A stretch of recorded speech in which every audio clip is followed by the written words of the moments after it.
Hello,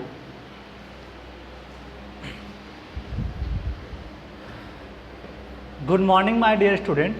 आज हम लोग फाउंडेशन इंजीनियरिंग पे नेक्स्ट लेक्चर यानी कि लेक्चर नंबर 4 पे बात करने वाले।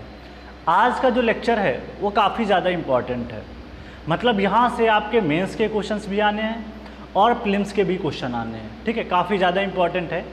मतलब ये टॉपिक आज आपको मेंस में 20 नंबर दे के जाएगा, और उसके अलावा आप कोई भी पेपर दोगे, गेट का पेपर दो, किसी भी परीक्षा का पेपर दो, IES का पेपर दोगे, तो वहाँ पे भी बहुत सारे प्रीलिम्स के क्वेश्चन निकल के आ जाते हैं। ठीक है, तो इसके बारे में डील करेंगे। हाँ, कुछ बात ज़रूरी ये है कि मैंने आपको पिछले लेक्चर में बताया था कि थोड़ा सा स्पेस छोड़ देना, उसके बारे में पहले मैं डिस्कस कर देता हूँ, उसके बाद में मैं आगे सारी चीज़ों के बारे में डिटेल में डील करूँगा। ठीक है, चल, तो सबसे पहले मेरे को यहाँ पे डील कर देना है।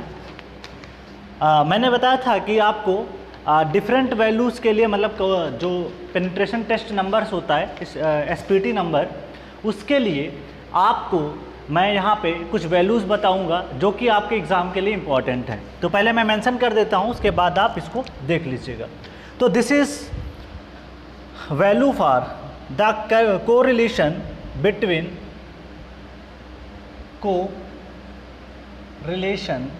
this is correlation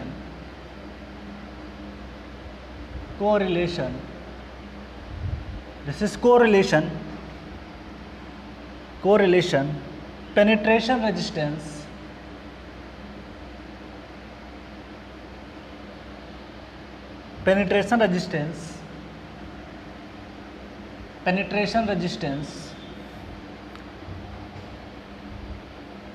and penetration resistance and QU, इसके बीच में अल्टीमेट बेयरिंग कैपेसिटी के बीच में आपका रिलेशनशिप है। ठीक है, चल, तो मैं यहाँ पे मेंशन करता हूँ SPT नंबर N। उसके बाद में इसको किस नाम से क्लासीफाई किया जाता है ये भी ऑब्जेक्टिव बन के आता है। This is consistency. Next is QU, kilo Newton पर मीटर स्क्वायर। ठीक है, चल, अब इसके बारे में पहले भी बता चुका हूँ थोड़ा बहुत। मैंने आपको क्या बताया था पिछले लेक्चर में कि इसके बारे में मैं डिटेल में लिखवा दूंगा। मेरे पास एक ही वैल्यू है, इस वजह से मैं सारे पैरामीटर मेंशन कर देता हूँ, और ऑब्जेक्टिव क्वेश्चन कहीं से भी पूछा जा सकता है, और आपके एग्जाम में यहाँ से रिलेटेड क्वेश्चन पूछा गया है। ठीक है, चल, तो N है पहला, 0 से अगर N की वैल्यू 2 तक लाई करती है तो इस कंसिस्टेंसी को वेरी सॉफ्ट बोलेंगे। अगर SPT की नंबर की जो वैल्यूज है अगर 0 से 2 के बीच आती है तो इसको हम लोग बोलते हैं वेरी सॉफ्ट। तो वेरी सॉफ्ट, और बाकी हम लोग SPT जो टेस्ट होगा उसको हम लोग डिटेल में डिस्कस करेंगे। वेरी सॉफ्ट, और Q की जो वैल्यू होगी दिस इज 25 किलो न्यूटन पर मीटर स्क्वायर। यूनिट तो लिखी हुई है, 25 से लेस होगी तब के लिए ये वैलिड होगा, मतलब वैल्यू बहुत कम निकल के आने हैं QU की वैल्यू। ठीक है, चल, उसके बाद में जो आपका निकल के आता है जैसे 2 से लेके अगर 4 तक है, याद करना आसान है, 2 से 4, 4 से 8, 8 से 16, इस तरीके से है, कोई दिक्कत नहीं है।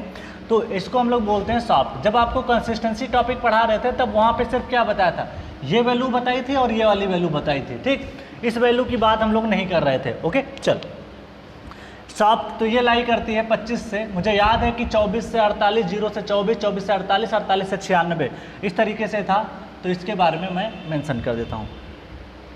ठीक, this is unconfined compressive strength. ये जो QU है ये अनकन्फाइंड कंप्रेसिव स्ट्रेंथ है। ठीक है, नेक्स्ट आता है 4 to 8। अगर आपको लिखना है तो इसको आप बोल सकते हो मीडियम सॉफ्ट होता है, दिस इज मीडियम होता है, दिस इज मीडियम, और ये इसकी वैल्यू 50 से लाई करती है 100 तक, और आपके SSC में इसका क्वेश्चन पूछ रखा है। नेक्स्ट है आपके SPT नंबर 18 to 15 लाई करता है, तो इसको कहते हैं stiff, this is called stiff, और इसकी वैल्यू लाई करती है 100 से लेके 200 तक। तो आपके एग्जाम में पता क्या पूछ सकता है, या तो आपको ये दे देगा SPT नंबर बोल देगा कि 18 से 15 के बीच है, तो बताओ कंसिस्टेंसी को क्या क्लासीफाई करोगे। 4 ऑप्शन दे देगा, very soft, soft, medium, stiff, तो आपको पहचानना आना चाहिए। ओके, चलो, नेक्स्ट है 15 से 30, इसको बोलते हैं वेरी स्टिफ, और ये लाई करता है 200 से लेके 400 तक। ठीक, उसके बाद में अगर 30 से ज़्यादा है n की वैल्यू तो इसको बोलते हैं हार्ड। तो जो कोई सॉइल अगर हार्ड हो जाती है उसकी वैल्यू लाई करेगी आपकी 400। ठीक है, चल अब बात कर लेते हैं कोरिलेशन बिटवीन, कुछ और वैल्यू के बारे में बात कर लेते हैं, जैसे कोरिलेशन बिटवीन आपका n और फाई के बीच में है, तो उसके बारे में भी मैं मेंशन कर देता हूँ। तो यहाँ पे हम मेंशन करेंगे, यहीं पे हेडिंग हम कर रहे हैं ताकि हम लोग यहाँ पे लिख सकें सारी वैल्यूज़ को। तो नेक्स्ट हेडिंग है correlation between n and phi. Next heading is दूसरा point, correlation between n and phi. n and phi के बीच में कोरिलेशन चाहिए। तो मैं यहाँ पे मेंशन कर रहा हूँ n, यहाँ पे डेंसनेस, क्योंकि देखिए एंगल है, तो यहाँ पे फाई सॉइल के बारे में बात कर रहे हैं। ठीक है, यहाँ पे सी के बारे में बात कर रहे थे, कंसिस्टेंसी की बात कर रहे थे, जो कि कोहेसिव सॉइल में डिस्कस होता है, और जो कोहेशनलेस सॉइल होता है उसमें हम लोग डेंसनेस, लूजनेस के बारे में बात करते हैं। तो दिस इज डेंसनेस, डेंसनेस, ठीक है, दिस इज डेंसनेस, और ये वैल्यू आपकी हो गई, दिस इज फाई। तो मैं मेंशन कर रहा हूँ इसकी वैल्यू जब 0 से लेकर के, इसकी वैल्यू जब लाई करती है 0 से 4 के बीच, तो 0 से अगर आपके एसपीटी नंबर n की वैल्यू जो है ये 0 से 4 के बीच लाई करते हैं, तब इसको कहते हैं हम लोग very loose, very loose, very loose. और जाहिर सी बात है वेरी लूज इसलिए बोलोगे क्योंकि जब एसपीटी टेस्ट करते हैं तो उसका पेनिट्रेशन रेजिस्टेंस कम निकल के आएगा, बिकॉज लूज सॉइल है, तो लूज सॉइल कम रजिस्ट करेगी, इसलिए एसपीटी की वैल्यू भी बहुत कम निकल के आती है। तो इस तरीके से याद भी कर सकते हो। इसमें एंगल जो लाई करता है वो आपका लूज सॉइल का कितना होता है, 25 से लेकर 32 डिग्री तक, तो ये भी याद रख सकते हो। और मैंने बताया था कि लोकल शेयर फेल्योर जो अकर होता है वो आपका लूज सॉइल में अकर होता है, लूज सैंडी सॉइल में अकर होता है, और उसका इंटरनल फ्रिक्शन एंगल जो निकल के आता है वो 28 से कम होता है, तो उसी रेंज में लगभग लाई कर रहा है 25 से लेके 32 तक। ठीक, नेक्स्ट है 4 to 10, इसको बोलते हैं लूज। एक होता है लूज, एक होता है वेरी लूज। तो इसका एंगल लाई करता है 27 से लेकर के 35 डिग्री। उसके बाद में 10 से लेकर 30 तक, 10 से लेकर 30 तक इसका नाम देते हैं medium, medium loose, medium loose. Okay, this is 30 to 40। Next है, नेक्स्ट आता है 30 से 50। अगर 30 से 50 वैल्यू लाई कर रही है तो इसको बोलते हैं डेंस, डेंस, और इसका एंगल आपका 35 से लेकर के 45 डिग्री तक लाई करता है। ठीक, और लास्ट में निकल के आपका आता है दिस इज, अगर आपका n की वैल्यू 50 से ज़्यादा है, एसपीटी नंबर की वैल्यू 50 से ज़्यादा है, तो इसको हम लोग बोल पाते हैं this is called very dense, very dense. और इसमें जो एंगल लाई करता है वो ग्रेटर देन कितना होता है, 45 डिग्री। अब देखो याद करना इसको बहुत टफ काम नहीं है, याद करने का मतलब एग्जाम में क्रैक करके आना। देखो भाई, पहले वैल्यू जो मैंने लिखाई उसको भी याद करना आसान है। कैसे, देखो एसपीटी नंबर बढ़ता जाएगा तो स्टिफनेस सॉइल की बढ़ती जाएगी। बिकॉज होता क्या है, एसपीटी का थोड़ा सा आइडिया दे देता हूँ। बिकॉज एसपीटी में होता क्या है कि एक कोन पेनिट्रेशन टेस्ट जैसा ही होता है। तो एसपीटी में हम लोग क्या कराते हैं, एक सिलेंडर गिराते हैं। ठीक, नीचे सॉइल मास होता है, वो कितना रेजिस्टेंस बियर करेगा तो वो उस पर डिपेंड करता है सॉइल टाइप पे। अगर सॉइल ज़्यादा मतलब हार्ड होगी तो रेजिस्टेंस कम निकल के आएगा, कम पेनिट्रेशन मिलेगा। अच्छा, जाहिर सी बात है भाई, क्योंकि आप एनर्जी दे रहे हो mgh के बराबर। ठीक, नीचे से सॉइल मास अगर हार्ड होगी तो उसमें उसको जब आप कंप्रेस करोगे तो कंप्रेस थोड़ी होगी। अगर कोई लूज सॉइल होगी तो जल्दी कंप्रेस हो जाएगी, वही डेंस सॉइल होगी तो देरी से कंप्रेस होगी। तो वही वैल्यू लिखी गई है कि अगर एसपीटी नंबर आपका कम निकल के आता है, इसका मतलब एसपीटी कोन पेनिट्रेशन टेस्ट की वैल्यू क्या है, कम है। वो कम तभी होगी, तो जो एसपीटी नंबर जो आप निकाल के लाते हो तो वो कम तभी होगी क्योंकि आपके कम नंबर ऑफ ब्लोज पे ही वो क्या हो गई, कंप्रेस हो गई। उसके बाद में नंबर ऑफ ब्लोज जैसे बढ़ते चले जाएंगे, एसपीटी नंबर तभी बढ़ेगा जब आपकी सॉइल हार्ड होती जाएगी। आपको ज़्यादा पेनिट्रेशन करना पड़ेगा, ज़्यादा एनर्जी देनी पड़ेगी, तब जाके ये चीज़ें पेनिट्रेट होंगी। इसलिए इसको याद कर सकते हो। तो सॉइल जितनी हार्ड होगी उसकी ये वाली वैल्यू भी बढ़ती चली जाती है। ठीक है, तो याद करना आसान है। कैसे याद कर सकते हो, शुरुआत में सॉफ्ट रहेंगे 2, उसके बाद में मीडियम, फिर इसके बाद स्टिफ। अब ध्यान रखना जो चेंज है n का वो 2 कितने का है, 2 का है, तो 2 गुना है। 0 से 2 गुना कर दो, 4 हो जाएगा, 4 का 2 गुना 8 हो जाएगा, 8 का 2 गुना 16 हो जाएगा, 15 का 30, 30 से फिर ज़्यादा। इस तरीके से याद कर सकते हो। यहाँ पे भी 25 का 2 गुना 50 है, 50 का 2 गुना 100 है, तो 2 गुना याद रखना, याद हो जाएगा।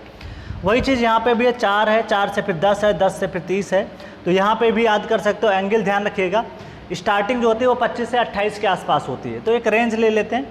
तो ध्यान रखिएगा वेरी लूज था इसलिए इसका नाम पड़ गया 25, अगर लूज होता तो 28 से लेके स्टार्ट करता। तो देख सकते हो जब मैंने लोकल शियर फेल्योर बताया था तो एंगल ऑफ जो था वो 28 के आसपास था, तो 28 के 20 ऊपर जो एंगल, नीचे 28 से कम एंगल होता है उस साइड में लोकल फेल्योर होता है, और जो एंगल 36 से ज़्यादा होता था उसमें हम लोग क्या फेल्योर मानते थे, आपका जनरल शियर फेल्योर मानते थे।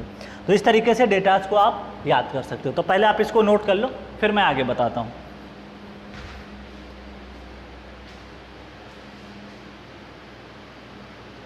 ठीक है, तो मैं सारी बातों के बारे में यहाँ पे डिटेल में डील करूँगा। मैंने बताया था कि आपको इसको नोट करवा दूंगा, तो मैंने यहाँ पे आपको इन चीज़ों के बारे में भी नोट करा रहा हूँ। ठीक है, चल, तो आप इसको पहले नोट कर लो, बिकॉज इंपॉर्टेंट है। यहाँ से एक क्वेश्चन पूछा है SSCJ में, ये वाला पूछ रखा है, इसके बारे में पूछ लिया। अब कल को कुछ और क्वेश्चन यहीं से बना देगा, तो उसके लिए आप तैयार रहो कम से कम। ठीक है, चल,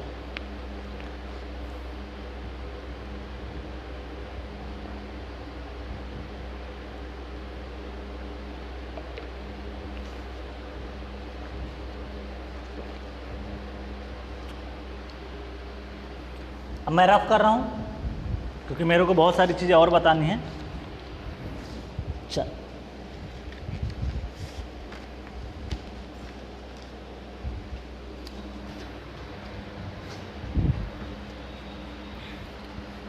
क्योंकि देखिए ऑब्जेक्टिव क्वेश्चन पूछा है तो इसलिए इसको मिस नहीं कर सकते, लिखना बहुत ज़रूरी है। नोट्स में रहेगा, रिकॉल करोगे, तरीका मैंने बता दिया तो सारी चीज़ें आसान हो जाएंगी। ठीक है, नहीं तो फिर भूल जाओगे, नहीं नोट्स में होगा तब तो और दिक्कत है कि कैसे याद करें, क्या ना करें, तो इसलिए थोड़ा सा ज़रूरी है।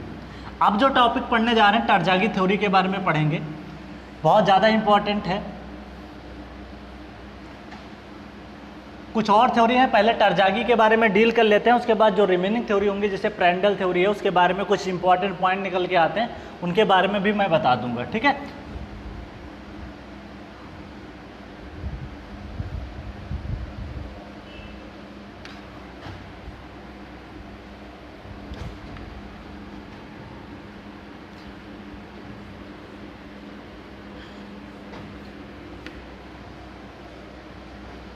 तो आप इसको नोट कर लो, उसके बाद में आगे बढ़ते हैं। बहुत ज़्यादा इंपॉर्टेंट है, यहाँ से बहुत सारे ऑब्जेक्टिव निकल के आते हैं,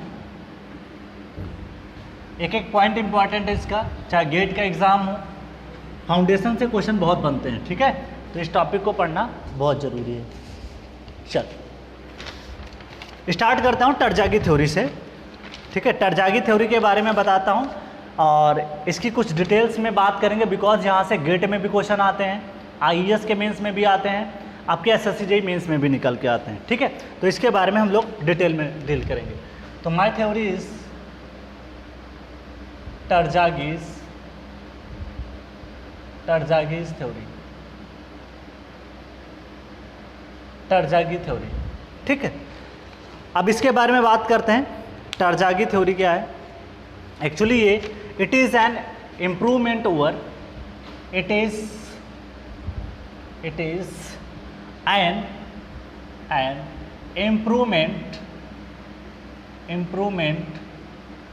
improvement over Prandtl theory,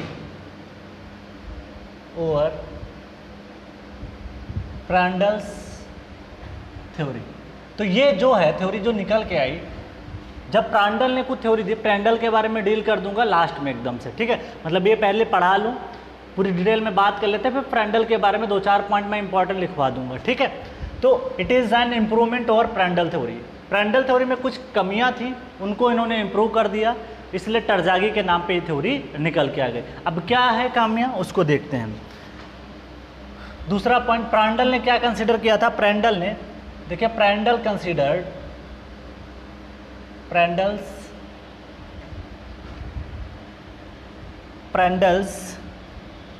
consider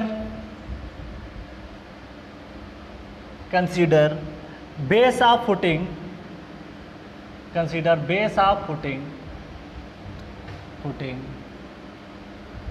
to to be, base of footing to be smooth. तो यही कमी उसकी थी, जो प्रांडल साइंटिस्ट थे उनकी कमी ये थी कि इन्होंने बेस ऑफ फुटिंग जो माना वो स्मूथ माना। Whereas Terzaghi considered, whereas टरजागीज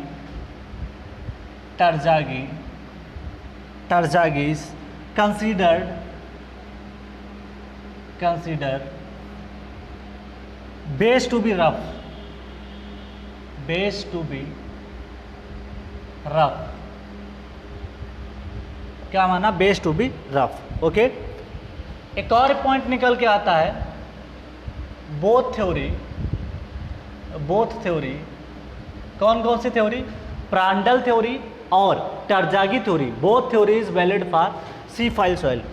both theory valid for, ये दोनों में कॉमन था, valid for C phi soil. तो ये इंपॉर्टेंट था, मैंने उस दिन भी बताया था, ये दोनों थ्योरी जो थी वो सी फाइल सॉइल के लिए वैलिड है। मतलब जिस सॉइल में कोहेशन भी हो उसके लिए भी वैलिड है, जिस सॉइल में फ्रिक्शन एंगल हो उसके लिए भी वैलिड है। स्कैम्पटन भाई साहब थे जिन्होंने सिर्फ सी सॉइल के लिए उन्होंने बताया था। अब देखो ये टरजागी ने थ्योरी दे दी। अब टरजागी थ्योरी के बाद में कुछ एजम्पशंस माननी पड़ती हैं, बिकॉज आपको पता है कि हम जब भी कोई डेरिवेशन करते हैं उसके पहले एजम्पशंस मानते हैं। एजम्पशंस इसलिए मानते हैं बिकॉज एक्चुअल में जो फील्ड में कंडीशन होती है वो आपको लैब में नहीं मिल पाती है। ठीक, अगर आप एक्चुअल फील्ड कंडीशन लेके चलोगे तो आपकी प्रॉब्लम बड़ी कॉम्प्लेक्स हो जाएगी, आप उसके आगे बढ़ ही नहीं पाओगे, बिकॉज बहुत सारे ऐसे फैक्टर्स होते हैं जिनको निकालना बड़ा ही कॉम्प्लेक्स टास्क होता है, उसको सॉल्व करना भी वो चीज़ें बड़ी कॉम्प्लेक्स हो जाएंगी। इसलिए चीज़ों को आसान बनाने के लिए हम लोग एजम्पशंस लेते हैं, चाहे वो सोम हो, चाहे वो एफएम हो, चाहे वो आरसीसी हो, और चाहे आपका सॉइल मैकेनिक्स हो। हर जगह एजम्पशंस का काम अपनी प्रॉब्लम को आसान करना होता है। क्या कोई मटेरियल एक्चुअली में होमोजीनियस आइसोट्रोपिक हर जगह होता? नहीं होता है। हम मान लेते हैं भैया सॉइल होमोजीनियस आइसोट्रोपिक, क्या सॉइल एक्चुअली में होमोजीनियस आइसोट्रोपिक होती है? नहीं होती है। अगर आप ना मानते तो हमेशा अभी तक कोई सॉइल की थ्योरी डेवलप ना हो पाती। इस वजह से एजम्पशंस हम लोग मान के चलते हैं। तो मैं सबसे पहले मेंशन करने जा रहा हूँ यहाँ पे, this is heading is assumption.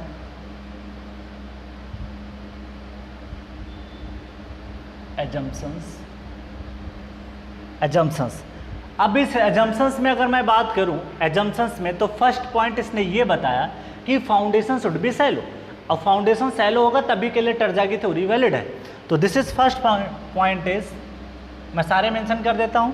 Okay, foundation is shallow, foundation is shallow, it means shallow. इसका मतलब ये हुआ, it means depth of footing divide by B less than or equal to 1। तो टरजागी के अकॉर्डिंग अगर डेप्थ बाय बी का जो ratio है वो या तो 1 के बराबर हो जाए या 1 से कम हो जाए, तब जाके आप उसको सैलो कंसीडर कर पाओगे। ओके, नेक्स्ट कह रहा है कि base of footing to be rough. जो प्रांडल थे उन्होंने स्मूथ माना था, जो आपके टरजागी साहब थे उन्होंने क्या बताया कि भैया हम बेस को क्या मानेंगे? रफ। तो बेस ऑफ फुटिंग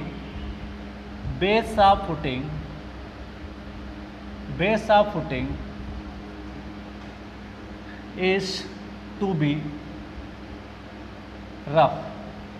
रफ का मतलब हो जाता है फ्रिक्शन भी कंसीडर करते हैं। ठीक है, चलो थर्ड पॉइंट है, ये जंक्शंस इंपॉर्टेंट है बिकॉज ईएस ने क्वेश्चन पूछ रखा है। Failure is general share failure. Failure is general shear failure. अब जनरल की जितनी बातें थी वो सारी यहाँ पे ट्रू हो जाएंगी। बल्जिंग, हीविंग और हीट निकलना, डेंस सॉइल में आकर होता है, स्टिफ क्ले में आकर होता है, ओसी सॉइल में आकर होता है। तो failure is general shear failure, तो वो सारी बातें यहाँ पे सही हो जाएंगी जो हमने पहले एक्सप्लेन किया पिछले लेक्चर में। तो ये आपका ब्रैकेट में लिख सकते हो, this will be occur in dense sand. ठीक, चल नेक्स्ट अगर मैं बात करूं point number, this is fourth assumption इन्होंने मानी, footing is continuous. Footing is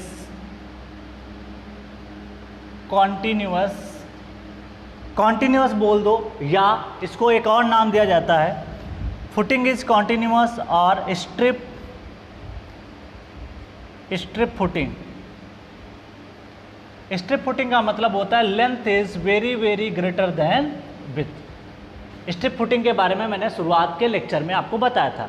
strip footing का मतलब होता है कि लेंथ बहुत ज़्यादा हो। जैसे सपोज दैट ऐसे मान लो कि एक ही रो में बहुत सारे पेड़ लगा देते हो, ठीक है। जैसे मैं बता देता हूँ स्ट्रिप फुटिंग की कहानी कुछ ऐसी है, जैसे ऐसे समझ लो, ऐसे strip footing.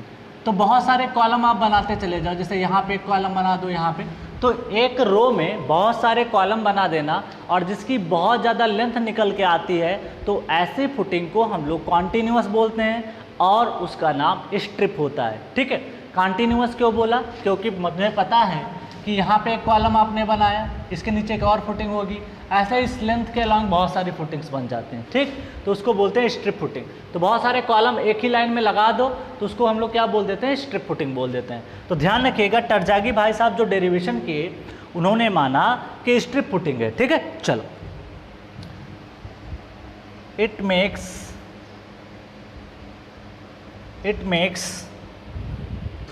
The analysis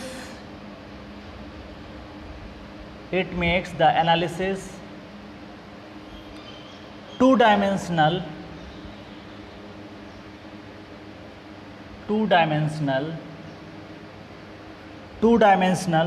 along the width and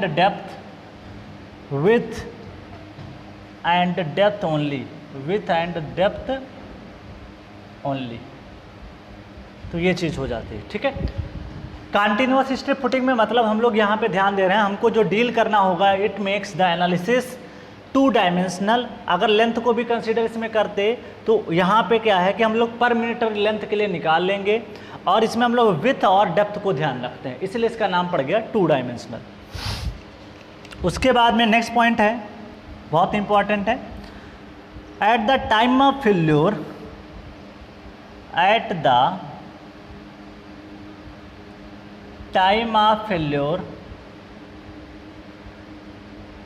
time of failure soil reaches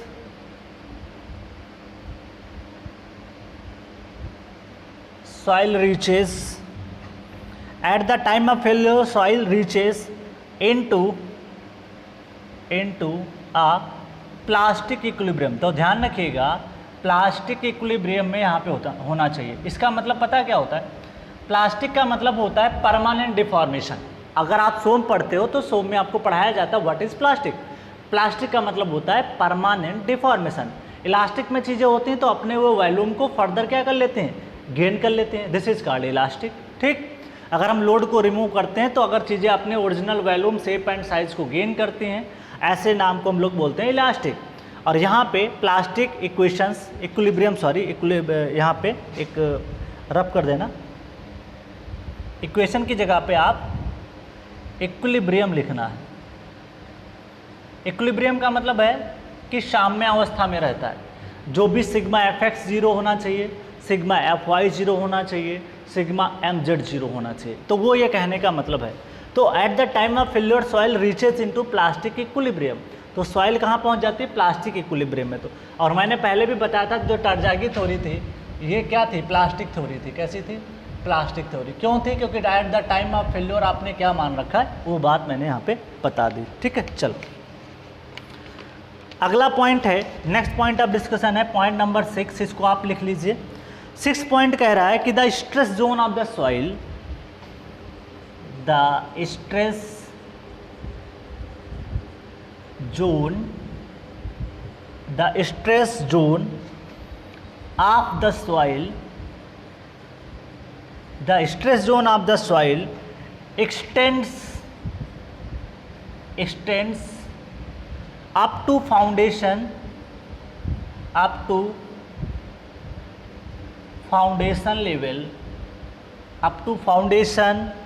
level only,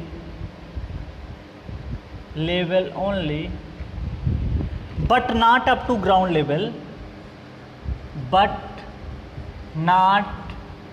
up to ground level। ठीक है, तो ध्यान रखिएगा जो यहाँ पे स्ट्रेस जोन माना गया of the soil extend up to foundation level, जिस लेवल तक फाउंडेशन होगा उसी लेवल तक आपका स्ट्रेस का जोन आएगा, not up to ground level. तो इस चीज़ का ध्यान रखिएगा, ठीक है। चल अब इसका नेक्स्ट पॉइंट है, यहाँ पे मेंशन कर देता हूँ क्योंकि बहुत सारी जगह पड़ी हुई है। दिस इज 6 हो गया। नेक्स्ट पॉइंट है 7th पॉइंट कह रहा है this is the shear resistance of the soil, the shear resistance of the soil, the shear resistance of the soil above the foundation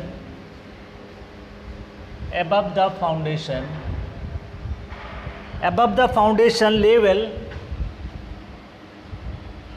is ignored। क्या कर दिया जाता है? इग्नोर्ड कर दिया जाता है, ठीक है। It means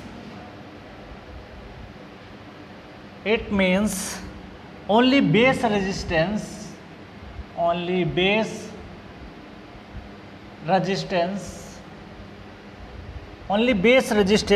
is considered, only base resistance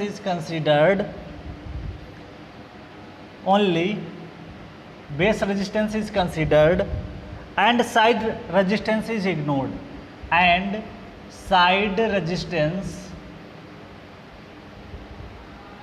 is ignored. तो ये बात कब ट्रू हो पाती है?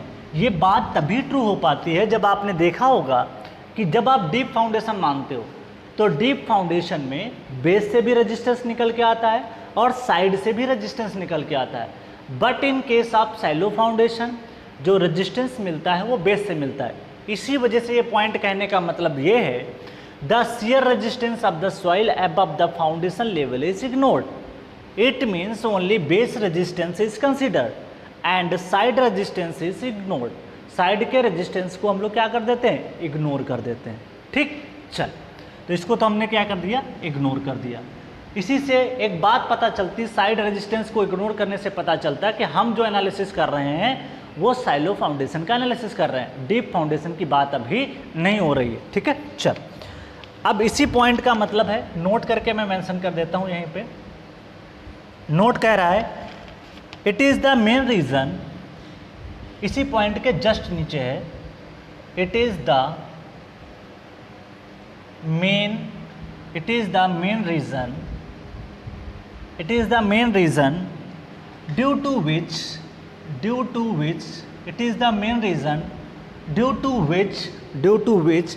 This theory is not applicable, this theory is not applicable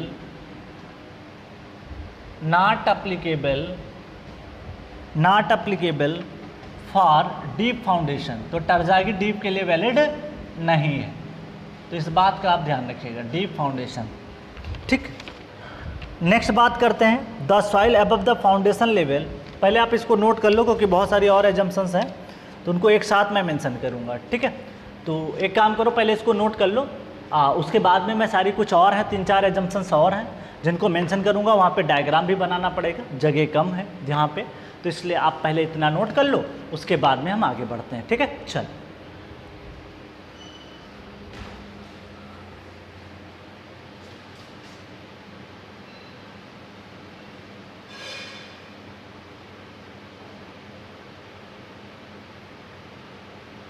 तो अब हम लोग नेक्स्ट बात करने वाले हैं इसके एजम्पशंस के बारे में।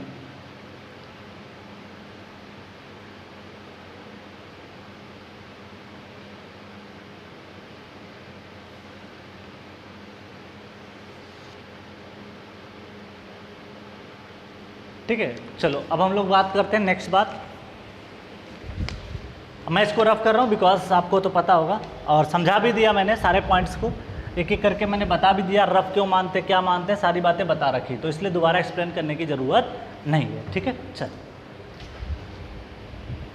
तो याद रखिएगा ये एजम्पशंस आपको ऑब्जेक्टिव क्वेश्चन दे के जाएंगे। बाकी मेंस में भी लिखने को आ सकता है कि बताओ भाई टरजागी इक्वेशन में कौन कौन सी आपने फाउंडेशन में एजम्पशंस मानी है, ठीक है, तो उस बात का ध्यान रखिएगा।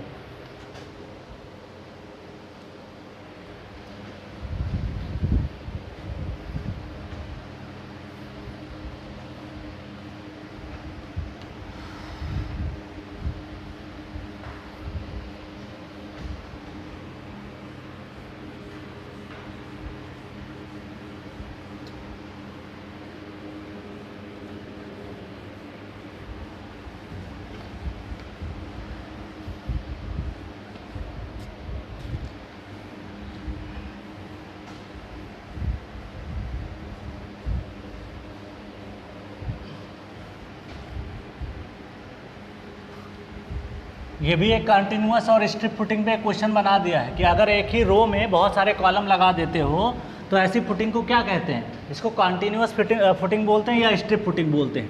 तो एक ही रो में बहुत सारे कॉलम को लगा देना, लेंथ जिसकी बहुत ज़्यादा हो एज़ कम्पेयर टू विड्थ, तो उसको बोलते हैं क्या? Strip footing.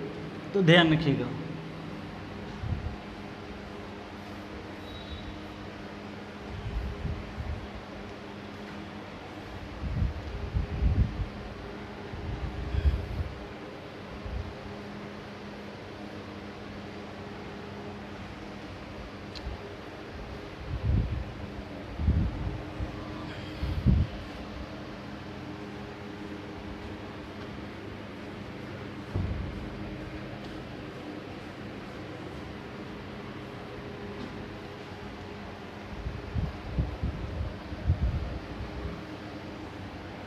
चलो आगे बात करते हैं। नेक्स्ट एजम्पशंस है आपके लिए, the soil above the foundation level, assumptions number 8। ठीक है, the soil above the foundation level, the soil above the foundation level, foundation level is removed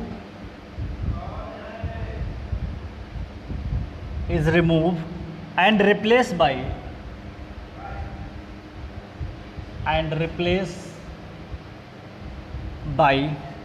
an equivalent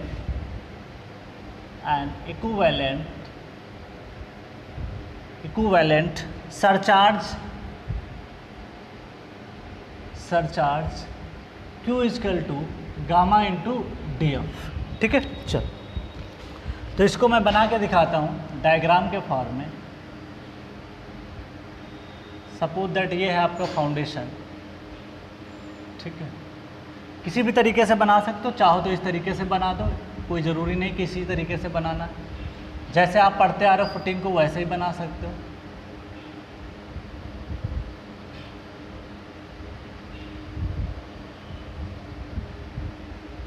इस तरीके से आप बना सकते हो। ठीक, चल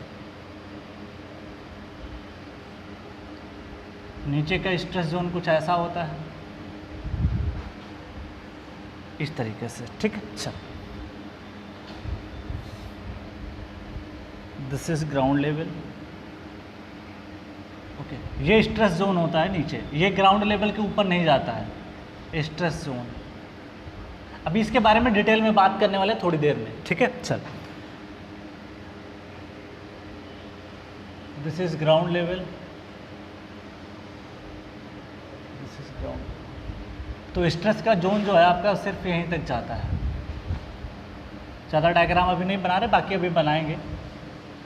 ठीक है, तो स्ट्रेस जोन एक्सटेंड जो होता है वो आपका फुटिंग लेवल तक होता है, यहाँ तक नहीं होता। ये बात मैं पहले भी लिखा चुका हूँ। ठीक है, चल इसका डेप्थ मान लेते हैं, this is depth of footing D F, और इसको मान लेते हैं, इसका डेंसिटी मान लेते हैं गामा, जो यहाँ पे सॉइल मास फिलअप है। दिस इज सॉइल मास। तो इसको कहना ये चाहता है, तो इसको हम लोग मान लेते हैं इक्विवेलेंट सरचार्ज के बराबर। तो दिस इज फुटिंग,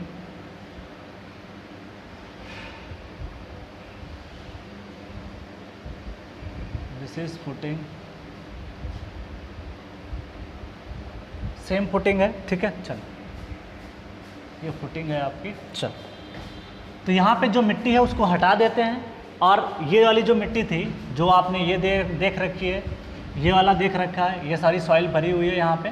ठीक है, तो इसको हटा करके रिप्लेस करके हम लोग मान लेते हैं कि यहाँ पे सरचार्ज लग रहा है। This is Q, this is Q, this is surcharge, this is surcharge, this is surcharge. Q equal to gamma into D F. इसको रिप्लेस करके एक लगा देते हैं सरचार्ज। तो ये पॉइंट यहाँ पे बताया। ठीक है, चलो आगे बात करते हैं। नेक्स्ट पॉइंट ऑफ डिस्कशन है पॉइंट नंबर 9। तो वो पॉइंट जो था मैंने उसको मेंशन कर दिया। कह रहा है the soil above the foundation level. ये है फाउंडेशन का लेवल, ये है फाउंडेशन का लेवल, ये this is called foundation level FL, इसको बोलते हैं foundation level.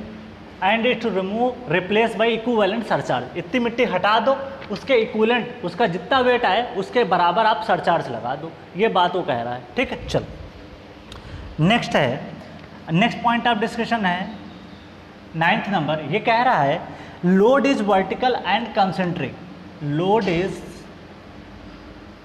Vertical and concentric. इसका मतलब ये हुआ कि जो फुटिंग का सेंटर ऑफ ग्रेविटी वहाँ से पास होना चाहिए और लोड क्या होना चाहिए, जैसे सपोज दैट कि मेरे को समझाना है तो इसी डायग्राम में समझा देता हूँ। तो जो लोड आप लगाओ तो इसके सेंटर से पास होना चाहिए, किसके सेंटर से, इसके। जैसे क्यू लोड अगर आपने अप्लाई किया, पी अप्लाई किया, तो इसके सीजी से फुटिंग के पास करना चाहिए। ठीक है, इसके सीजी से पास करना चाहिए। वर्टिकल बोला, अगर ये थ्योरी जो आपकी टरजागी है, अगर आप इस पर इंक्लाइन लोड लगा दोगे तो उसके लिए ये वाली थ्योरी आपकी वैलिड नहीं होगी, उसके लिए अलग से थ्योरी पढ़ेंगे हम लोग। ठीक, मेयर हाफ वगैरह थ्योरी है तो उसके बारे में डील करेंगे। उसके बाद में ये कह रहा है कि कॉन्सेंट्रिक होना चाहिए, इसका कुछ ना कुछ सेंटर से, मतलब इसके सीजी जो फुटिंग का सीजी है उससे लोड पास होना चाहिए। इधर उधर किसी एसेंट्रिसिटी, अगर यहाँ से लोड पास हो जाए मान ले यहाँ से, तो सेंटर से कुछ ना कुछ एसेंट्रिसिटी आ जाएगी जिसकी वजह से बेंडिंग मोमेंट आ जाएगा, तो वो भी यहाँ पे वैलिड नहीं है। तो वही कह रहा है कि load is vertical and concentric. तो ये बात आपको समझ में आई होप कि आ गई होगी। ठीक है, तो कंसेंट्रिक भी होना चाहिए और आपका एसेंट्रिक देखना चाहते हो तो एसेंट्रिक ऐसे देख लो, ये इसका सीजी हो गया। देखो ये आपका लोड जो दिखा है ये सेंट्रिक है, तो ये लोड जो है वो सेंट्रिक है, वर्टिकल है, सेंट्रिक है। एसेंट्रिक लोड देखना चाहते हो, लो ये है सेंट्रिक लोड, ये क्यू लोड आपने लगा दिया किसी एसेंट्रिसिटी कैपिटल स्मॉल ई पे। ठीक है, और इसका सीजी फुटिंग का है ये वाला आपका। तो आप देख सकते हो ये लोड का जो वैल्यू निकल के आएगा, एक लोड आएगा क्यू, यहाँ पे ट्रांसफर होगा क्यू, और एक बेंडिंग मोमेंट निकल के आएगा M is equal to Q into E का। तो ये एडिशनल निकल के आ जाएगा, तो इसको कंसीडर नहीं करते हैं, तो इस चीज़ का ध्यान रखिएगा। ठीक है, चल यहाँ पे नहीं लिया जाता है तो इसको मैं क्रॉस कर देता हूँ, दिस इज नॉट कंसिडर्ड। यहाँ पे हमारे टरजागी इक्वेशन में इसको कंसीडर नहीं करते हैं। नेक्स्ट पॉइंट ऑफ रेफरेंस है, दिस इज 10th पॉइंट है, ground surface is horizontal, ground surface is horizontal, ground surface is horizontal and foundation level is also horizontal, and foundation level is also horizontal। तो ये बात आपके लिए बड़ी important हो जाती है। इसका मतलब पता क्या हुआ कि ग्राउंड सरफेस इज हॉरिजॉन्टल, तो ये ग्राउंड जैसे आप हॉरिजॉन्टल दिखाए हो ना, सेम वैलिड होगा हॉरिजॉन्टल। तो ये ग्राउंड आपका कैसा है, हॉरिजॉन्टल है। कैसा है, हॉरिजॉन्टल है। फिर कह रहा है horizontal and foundation level is also horizontal, इसका मतलब ये जो फाउंडेशन लेवल है ये भी क्या होना चाहिए, हॉरिजॉन्टल होना चाहिए। तो ये बातें आपको समझ में आप आ गई होंगी, तो ये हॉरिजॉन्टल आपका रहना चाहिए। 11th पॉइंट कह रहा है, दिस इज, ये कह रहा है water table is beyond the, water table is beyond water table is beyond the zone of influence। Zone of influence का मतलब होता है वो जोन जहाँ पे वाटर टेबल इफेक्ट कर सकता है, प्रभाव डाल सकता है। This is called zone of influence of stressing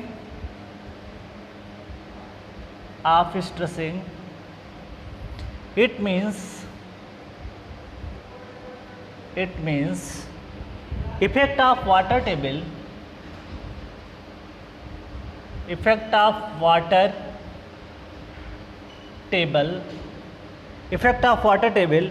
is not considered। इस पॉइंट का मतलब धीरे धीरे समझ में आएगा आपको कि वाटर टेबल, सपोज दैट कि अभी मान लिया इसकी जो विड्थ है, इसकी डेप्थ मैं मान लेता हूँ, इसकी जो विड्थ है वो b है। ठीक है, अभी बात आने वाली है थोड़ी देर में और अच्छे से क्लियर होगा। तो जितना ज़्यादा विड्थ है उतनी ही विड्थ का अगर ये जोन यहाँ पे डेप्थ कंसीडर कर लें, ध्यान रखिएगा, अभी इसको डिटेल में और एक्सप्लेन करेंगे। जितनी विड्थ है आपकी फुटिंग की, उतने ही डेप्थ तक अगर वाटर टेबल उसके नीचे है, सपोज दैट कि आपका वाटर टेबल कहीं यहाँ है, ठीक है, वाटर टेबल यहाँ पे है और विड्थ आपकी यहाँ तक एक्सटेंड हुई, दिस इज कॉल्ड बी, तो अगर वाटर टेबल इस जोन के अंदर आ जाता, विथ के अंदर आ जाता है, इतनी डेप्थ के अंदर आ जाता, तब तो इन्फ्लुएंस करेगा। अगर वाटर टेबल इस जोन के नीचे है, स्ट्रेस जोन के नीचे है, तो फिर कोई इफेक्ट नहीं आएगा उसकी बियरिंग कैपेसिटी के ऊपर, ठीक है। तो इस चीज़ का ध्यान रखिएगा। इन्होंने क्या कर दिया, इसको निगलेक्ट कर दिया। तो टरजागी जब डेरिवेशन कर रहे थे, अपनी इक्वेशन को डराइव कर रहे थे, तो उन्होंने वाटर टेबल को क्या कर दिया, निगलेक्ट कर दिया। तो water table is beyond the zone of influence. तो जोन ऑफ इन्फ्लुएंस का मतलब होता है ये जोन है, जो स्ट्रेस का जोन मैंने दिखाया, this is called zone of influence. इसको मैंने यहाँ पे बता दिया, ठीक है। तो इस तरीके से आप इसको मेंशन कर सकते हो, ठीक है। चल, ये आप नोट कर लो, फिर आगे बढ़ता हूँ, क्योंकि मेरे को अभी पूरा डायग्राम एक्सप्लेन करना है और सारी चीज़ें हैं। तो आप एक काम करो, इसको नोट कर लो, क्योंकि धीरे धीरे करके सीखेंगे तो बेटर समझ में आएगा, क्योंकि बहुत सारे अभी और डायग्राम आने वाले हैं, तो वहाँ पे हम लोग बात करेंगे। अब जो कहानी आने वाली वो काफ़ी इंपॉर्टेंट है। इसमें कई ऐसे जोन हैं जिनको मुझे एक्सप्लेन करना है कि इस जोन का नाम क्या होता है, इस जोन का नाम क्या होता है, इस जोन का नाम क्या होता है, इस जोन का।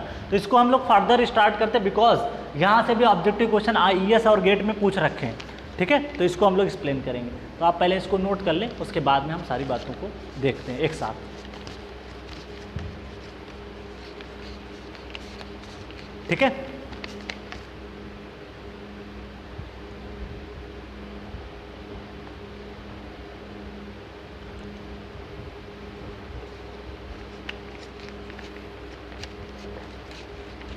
अब मैं रफ कर रहा हूँ चीज़ों को, इसको रफ कर देता हूँ बिकॉज मेरे को बहुत सारी चीज़ें एक्सप्लेन करनी है। इसके जोन अलग अलग जोन है, यहाँ से ऑब्जेक्टिव क्वेश्चन निकल के आते हैं कि कौन सा एक्टिव जोन होता है, कौन सा पैसिव होता है, एंगल कितना होता है, ये सारी बातें इंपॉर्टेंट हैं, ठीक है। तो उसके बारे में हम लोग यहाँ पे डील करते हैं।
तो नेक्स्ट बात करने वाले हैं हम लोग हैं यहाँ पे डील करेंगे, दिस इज फेल्योर के बारे में डील करने वाले हैं और जोन को क्लासीफाई करने वाले हैं, ठीक है। तो इस पर कंसंट्रेट हो जाइएगा थोड़ा सा। हम जो बात करने वाले हैं वो जनरल शेयर फेल्योर के बारे में बात करने वाले हैं। जनरल शेयर फेल्योर ये किस में अगर होता है, ये तो आपको पता होगा ना, ब्रैकेट में लिख दो, डेंसेंट या ओशी क्ले या स्टिप क्ले। स्टिप क्ले बोल दो, सॉइल बोल दो, कोई फ़र्क नहीं पड़ता यहाँ पे। चल, तो इसके लिए ये क्या होता है, वैलिड होता है। अब यहाँ पे मैं पहले डायग्राम ड्रा करता हूँ, उसके बाद में सारी बातों के बारे में एक्सप्लेन करता हूँ। तो सपोज दैट कि आपके पास इधर डायग्राम बनाता हूँ ताकि मेरे को उधर सारे पॉइंट मेंशन करते बन जाए। यही काम करते हैं, इधर डायग्राम बना देते हैं, इधर सारे पॉइंट मेंशन, ठीक है। यहाँ पे मैं डायग्राम बना रहा हूँ, उसके बाद सारे पॉइंट इधर मेंशन करूँगा। तो आपकी फुटिंग हो गई ये, दिस इज फुटिंग,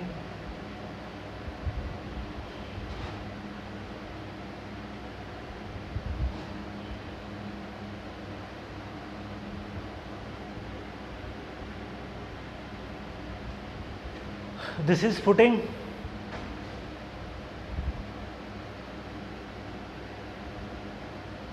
ये लोड आपका आ रहा है, कंसेंट्रिक लोड क्यों मान लेते हैं, ठीक।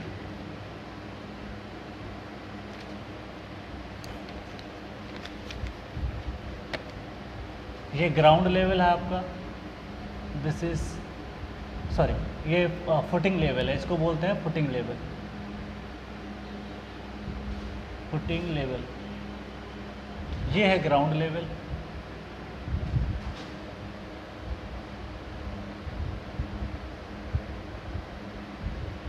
This is ground level, this is ground level, इसको बोलते हैं ग्राउंड लेवल। ठीक, इसके नीचे टरजागी ने बताया कि ये जो जोन होता है, ये आपका जोन जो होता है, this is in triangular in shape. Diagram थोड़ा बड़ा बन जाएगा, कोई फर्क नहीं पड़ता। ये ट्रायंगुलर इन शेप रहता है और यहाँ की जो सॉइल रहती है वो इलास्टिक जोन में रहती है, तो इसको जोन नंबर 1 दे देते हैं। ठीक है,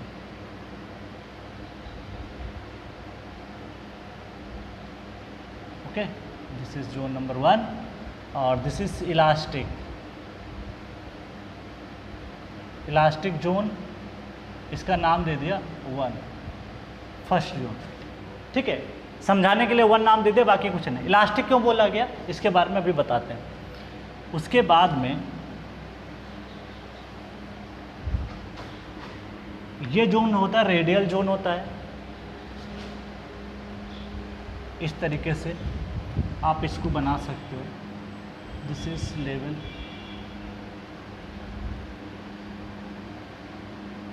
इस तरीके से आप इसको, एक मिनट,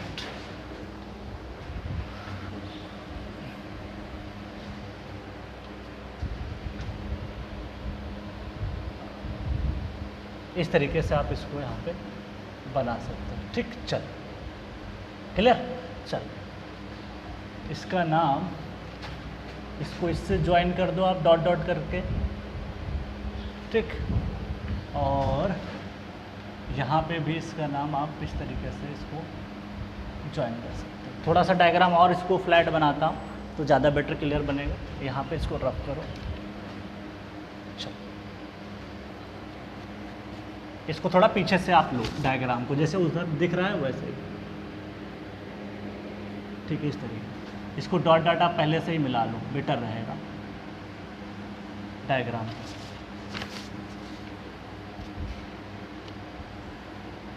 चल, अब इसको ज्वाइन कर दो आप तो बेटर समझ में आएगा।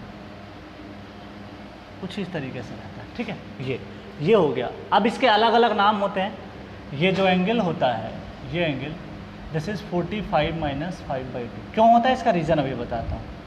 यहाँ पे इसका zone number, this is zone number 2, इसका नाम दिया गया है, दिस इज जोन नंबर 2। तो this is zone number 2, zone number 2। यहाँ पे जो सॉइल है वो पैसिव स्टेज में, प्लास्टिक स्टेज, यहाँ पे प्लास्टिक स्टेज में है। प्लास्टिक इक्विलिब्रियम बोल दो, प्लास्टिक स्टेज बोल दो, प्लास्टिक स्टेज। यहाँ पे भी जो जोन 2 है वो भी आपका प्लास्टिक स्टेज में है, प्लास्टिक स्टेज। यहाँ पे भी ये एंगल जो निकल के आता है ये 45, ये ऑब्जेक्टिव बन जाता है। दिस इज जोन 3, इसका नाम है जोन 3, इसको भी बोलते हैं प्लास्टिक स्टेज में रहता है। ये ऑब्जेक्टिव क्वेश्चन बन के आते हैं। उसके बाद में इसका भी नाम है, दिस इज प्लास्टिक स्टेज और this is zone number 3। Symmetry है तो सेंटर के इधर की कहानी भी सेम रहेगी, सेंटर के इधर भी कहानी रहेगी। ठीक है, और आप देख सकते हो कि जो स्ट्रेस का जोन है वो मैंने यहाँ पे बना दी। ये है स्ट्रेस, आप चाहो तो बनाओ, कोई फ़र्क नहीं पड़ता। ये है स्ट्रेस का जोन मेरा। तो आप देख सकते हो स्ट्रेस का जोन में कितने कहाँ तक स्टैंड किया है। यह है फुटिंग के लेवल तक स्टैंड किया है। तो फुटिंग का लेवल आपका यहाँ तक है, तो वहाँ तक मैंने एक्सप्लेन कर दिया। ठीक है, चल ओके, चल इसके बारे में मैंने यहाँ पे आपको एक्सप्लेन कर दिया। ओके, चल यहाँ तक बनाना चाहिए था, कोई फ़र्क नहीं पड़ता। इसको 1 मिनट पूरा डायग्राम क्लियर करें अगर, तो फुटिंग के लेवल तक जाना था। ज़्यादा एक्सटेंड हो गया, प्लीज़ आप थोड़ा 1 मिनट इसको रफ कर देते हैं, क्योंकि मेरे को फुटिंग लेवल तक बनाना था। तो एक काम करते हैं यहाँ पे, क्योंकि फुटिंग का लेवल नीचे है तो मैंने थोड़ा ज़्यादा एक्सटेंड कर दिया। फुटिंग का लेवल जो था वो यहाँ तक है, दिस इज फुटिंग, तो कोई गलती नहीं है, इसको यहाँ तक एक्सटेंड कर लो। अगर आपने नहीं बनाया होगा, अगर बनाया होगा तो उसको सही कर लेना। ठीक है, इसको रफ करो। है बाकी सारी चीज़ें सही थी, मैंने उसको एक्सटेंड कर दिया था थोड़ा सा ऊपर। जिस हिसाब से आपने एजम्पशंस लिखी है उस हिसाब से आपका डायग्राम सिर्फ यहीं तक जाएगा। This is footing level, this is called footing level. ये एंगल आप लिख सकते हो 45 minus 5/2। This is zone number 3, zone ये आपका नाम हो गया 3। दिस इज प्लास्टिक स्टेज में सॉइल रहेगी, प्लास्टिक स्टेज, ठीक है, ये प्लास्टिक स्टेज है। और यहाँ पे जो जोन है ये भी जोन 3 है, आपका जोन 3 है। This is plastic stage, plastic में ये भी रहेगा स्टेज, तो इस चीज़ का ध्यान। और ये जो एंगल है इसको मैं अलग से लिख देता हूँ, दिस इज एंगल, इसको मैं अलग से डिनोट कर देता हूँ। दिस इज ये एंगल जो है ना, ये वाला एंगल, इसको अलग से लिखो, दिस इज 45 माइनस 5/2। ठीक, अब एंगल ये 45 माइनस 5/2 क्यों है, इसका रीज़न मैं आपको बताता हूँ। अब सारे जोन को यहाँ पे मेंशन मैंने कर दिया। इलास्टिक, इसको विड्थ को मानना है, इसको बी मान लूँ तो बेटर रहेगा। ठीक है, चलो, वो पहले वाले डायग्राम में मैंने ज़्यादा एक्सटेंड कर दिया था, बट आपको पता है कि जो स्ट्रेस का जोन होता है वो आपका जोन कहाँ तक होता है, उसका जोन जो होता है वो आपका फुटिंग लेवल तक होता है। तो वही चीज़ यहाँ पे है, ये स्ट्रेस के बारे में चाहो तो दिखा दो, तो वही मैं कह रहा था, ये आपका स्ट्रेस का जोन है, दिस इज स्ट्रेस जोन। ठीक, चलो, एक्चुअली होता क्या है कि जो फुटिंग होती है, फुटिंग लोड आप अप्लाई करते हो, सुपर स्ट्रक्चर लोड आता है, उसके अलावा खुद फुटिंग का खुद वेट आता है। तो जो फुटिंग के जस्ट नीचे की सॉइल मास होती है, जैसे आप उसके ऊपर लोड करोगे तो सॉइल मास क्या होगी, कंप्रेस होगी। उसके बाद अगर मान ले लोड हटता है किसी भी वजह से, तो क्या होगा, सॉइल फिर से अपनी पोजीशन को गेन करने की कोशिश करे। ऐसा मानते हैं, बट एक्चुअल में ऐसा होता नहीं है। ठीक है, तो यहाँ पे हुआ क्या कि फुटिंग के नीचे की जो सॉइल मास थी, जैसे ही लोड लगा तो दब गई, जैसे लोड हटाया वो फिर से आपकी क्या हो गई, एक्सपेंड हो गई। तो ये कंप्रेशन और एक्सपेंशन चलता रहता है, कंट्रैक्शन और एक्सपेंशन। तो इसी वजह से इस सॉइल को बोलते हैं इलास्टिक स्टेज। क्यों, क्योंकि इस सॉइल में आपका अपनी पोजीशन को, अपने शेप को फर्दर सॉइल गेन कर लेती है। ठीक, तो इसलिए इस जोन का नाम हमेशा क्या रहता है, elastic zone below the foundation level. यहाँ पे जो सॉइल का फेल्योर अकर जब होता है, परमानेंट डिफॉर्मेशन होता है, परमानेंट आपका फेल्योर होता है, तो इस जोन को हम लोग बोलते हैं प्लास्टिक स्टेज। तो इसका दूसरा नाम होता है रेडियल शियर जोन, इसका दूसरा नाम होता है radial shear zone, radial shear zone. और इसमें ध्यान रखिएगा, अगर सैंडी सॉइल होती है तो उसमें इसका जो शेप बनता है, सैंडी सॉइल के लिए जो इसका शेप बनता है वो लॉग स्पाइरल बनता है, log spiral. Objective question ES में पूछा हुआ है, लॉग स्पाइरल बनता है। तो लॉग स्पाइरल एक्चुअली लॉग का एक कर्व होता है जिसका नाम लॉग हम लोग बोलते हैं। लॉग के टेबल पे बनता है, मतलब लॉग की स्केल पे बनता है, तो उसका नाम पड़ गया लॉग। स्पाइरल जैसा शेप होता है, इसलिए इसका नाम पड़ गया स्पाइरल। फिर आता है क्लेई सॉइल। तो क्लेई जो सॉइल होती है, क्लेई सॉइल होती है, क्लेई सॉइल में ये बनता है सर्कुलर। तो ये ऑब्जेक्टिव क्वेश्चन आपका निकल के आ जाएगा ये। तो सैंड बोल दो, ये सिल्ट के लिए भी होता है, सिल्ट एंड सैंड के केस में आपका लॉग स्पाइरल बनता है। याद करने का तरीका देख सकते हो, यहाँ पे भी ऐसा आया है, यहाँ पे स्पाइरल आया, यहाँ पे सी आया, यहाँ पे सर्कुलर में सी आया। तो इस तरीके से एग्जाम में कोरिलेट करा सकते हो अगर भूल जाते हो। ठीक है, रेडियल शियर जोन, रेडियल क्यों बोला, क्योंकि इसका जो शेप है कुछ रेडियल जैसा है, इसलिए इसका नाम पड़ गया रेडियल। शियर स्ट्रेस का डिस्ट्रीब्यूशन रहता है, इसलिए नाम पड़ गया शियर जोन। तो इस तरीके से ध्यान रखिएगा। ये जोन जो है इसको बोलते हैं, this is called linear zone, this is called linear zone. अभी जोन के बारे में एक्सप्लेन करने वाले हैं। ठीक है, तो this is also called, this is called radial shear zone, radial shear zone, radial shear zone. ठीक है, ये नाम याद रखिएगा रेडियल। और इसको नाम फिर फर्दर क्या हो जाएगा, लीनियर जोन, इसका नाम है लीनियर जोन। तो ये चीज़ तो आपको याद है। ठीक है, चल, यहाँ पे एक चीज़ और ध्यान रखिएगा, यहाँ पे जो सॉइल स्टेज होती है, ये जो रहता है स्टेज में, यहाँ पे सॉइल रहती है एक्टिव स्टेज में, एक्टिव स्टेज में। और यहाँ पे प्लास्टिक स्टेज में इसका नाम जो है, दिस इज पैसिव स्टेज, इसका नाम होता है passive, this is passive, this is also passive, passive stage में रहते हैं। क्योंकि हुआ एक्टिव पैसिव का मतलब कैसे समझ में आता है, यहाँ पे क्या है कि ये देखो ध्यान से सुनिएगा, यहाँ पे क्या होता है कि जब ये फेल्योर अकर होता है तो ये जो रिटेनिंग वाल का जो स्ट्रक्चरल पार्ट है वो इसके टुवार्ड्स जाता है, तो इसलिए इस सॉइल मास जो होती है वो पैसिव स्टेज में रहती है। और यहाँ पे जो सॉइल रहती है, ये वाला जोन जो रहता है, ये इलास्टिक और एक्टिव जोन में रहता है। तो इसको भी लिख सकते हो, this is passive stage, passive, this is passive. चलो, ये तो कहानी आपको क्लियर हो गई। तो ध्यान रखिएगा, ऑब्जेक्टिव क्वेश्चन यही पूछ लेता है कि किस जोन को पैसिव बोलते हैं, किस जोन को एक्टिव बोलते हैं। तो ये बात आपको क्लियर हो गई। अब देखो यहाँ पे एंगल आपको याद पढ़ सकते हो कि जब आपको पढ़ाया गया था, याद करो, जब आपको पढ़ाया गया था पैसिव स्टेज, तो पैसिव मैंने आपको बताया था, पैसिव के केस में जो मेजर स्ट्रेस होती है वो इस डायरेक्शन में होती है और माइनर होती है इस डायरेक्शन में। तो तो वहाँ पे आपको याद करो, आप एक बार हम जब पढ़ा रहे थे तो वहाँ पे फेल्योर एंगल आपको बताया था कि जब भी कोई सॉइल, ध्यान दीजिएगा, जब पैसिव स्टेज बनी थी, याद करिएगा, ये वर्टिकल स्ट्रेस थी, ये वर्टिकल स्ट्रेस थी, ये हॉरिजॉन्टल स्ट्रेस थी, सिग्मा एच। तो वहाँ पे जब हम लोग पढ़ रहे थे पैसिव स्टेज, तो यहाँ पे लिख देता हूँ this is passive, this is passive. और पैसिव स्टेज में आप ध्यान रखिएगा कि यहाँ पे इसको हम लोग बोल पाते थे वर्टिकल, बोलते थे मेजर। क्यों बोलते थे? क्योंकि पैसिव स्टेज में ये स्ट्रेसेस क्या हो जाती हैं, ज़्यादा हो जाती हैं। तो ये आपका जो होता है जोन जो 2 होता है वो पैसिव स्टेज में रहता है, पैसिव कंडीशन में रहता है। तो ये पैसिव में जब रहता है तो आप देखोगे कि यहाँ पे ये मेजर हो जाता है। जब मेजर हो जाता था तो हमने एंगल को प्रूफ किया था आपके लिए, एंगल जो प्रूफ किया था फेल्योर एंगल। अब देखो हमारा एक्सिस है ये एक्सिस हो गया, ये एक्सिस इस समय कौन सा है, माइनर है। तो माइनर से एंगल आपको निकाला था, कितना आया था, 45 - 5/2। आप लेक्चर जा करके, अगर आपके पास नोट्स हो तो आप एक बार फर्दर देख लीजिएगा। ये इस समय ये वाला जो प्लेन होगा, ये वाला, इसको मेजर बोलेंगे। तो अगर इस प्लेन से पूछेगा तो 45 + 5/2 होगा, बट मेरी एक्सिस यहाँ पे हॉरिजॉन्टल है। अगर हॉरिजॉन्टल है तो आपके लिए इस समय माइनर ये वाली एक्सिस हो जाएगी। अगर माइनर प्लेन ये हो जाता तो इससे एंगल कितना आएगा, 45 - 5/2। तो वो एंगल कहाँ से आया, उस बात को मैंने आपको समझा दिया। अगर यहाँ पे एक्टिव स्टेज होती तब ये एंगल होता 45 + 5/2। तो इस चीज़ का थोड़ा सा आप ध्यान रखिएगा, ठीक है। चल, तो ये कहानी आपकी क्लियर हो गई। अब मैं एक एक जोन को यहाँ पे एक्सप्लेन कर देता हूँ। और ये जो डेप्थ है इसको मैं बी मानता हूँ, दिस इज जोन, ये जो डेप्थ है दिस इज बी। पहला जोन है, this is zone 1, central zone. Zone 1, this is called central zone. इसका नाम होता है सेंट्रल जोन, तो इसका नाम दे देते हैं हम लोग हैं सेंट्रल जोन। ये इंपॉर्टेंट है, ठीक है, सेंट्रल हो। अभी एक एक जोन करके मैं एक्सप्लेन कर दूंगा क्योंकि यहाँ से ऑब्जेक्टिव क्वेश्चन निकल के आते हैं। Soil below the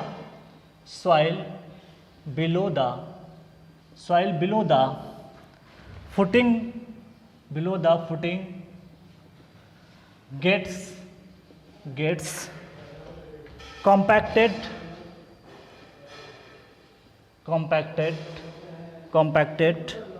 and becomes part of ये पार्ट हो जाती है आप footing ends, part of footing and moves with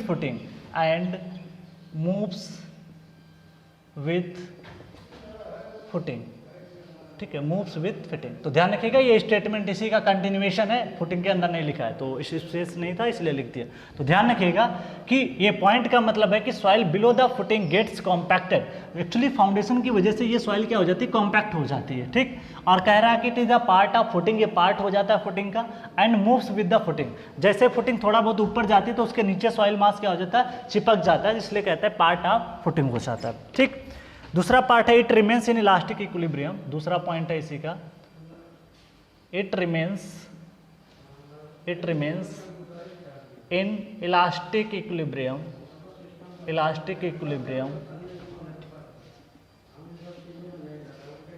it remains in elastic equilibrium, ठीक है। चल, अब आते हैं जोन नंबर 2 पे आते हैं। जोन 2 क्या कहता है, रेडियल शियर जोन के बारे में बात करते हैं। This is 2।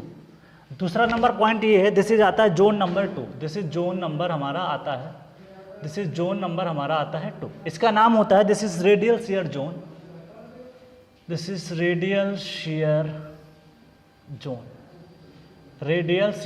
जोन। अब इसमें जो पॉइंट निकल के आते हैं उसके बारे में बात करते हैं, ठीक है। चल, it remains in plastic equilibrium. तो यहाँ की जो रेडियल शियर जोन है वो सॉइल रहती है प्लास्टिक इक्विलिब्रियम में। तो याद रखिएगा, this is first point will be mention, it remains in plastic equilibrium,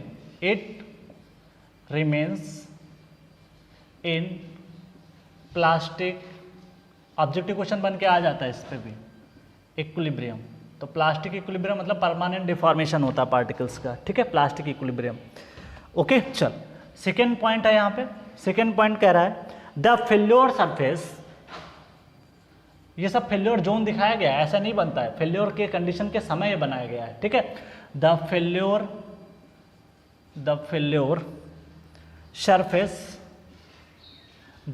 surface, या इसको बोलते हैं रप्चर प्लेन, या रप्चर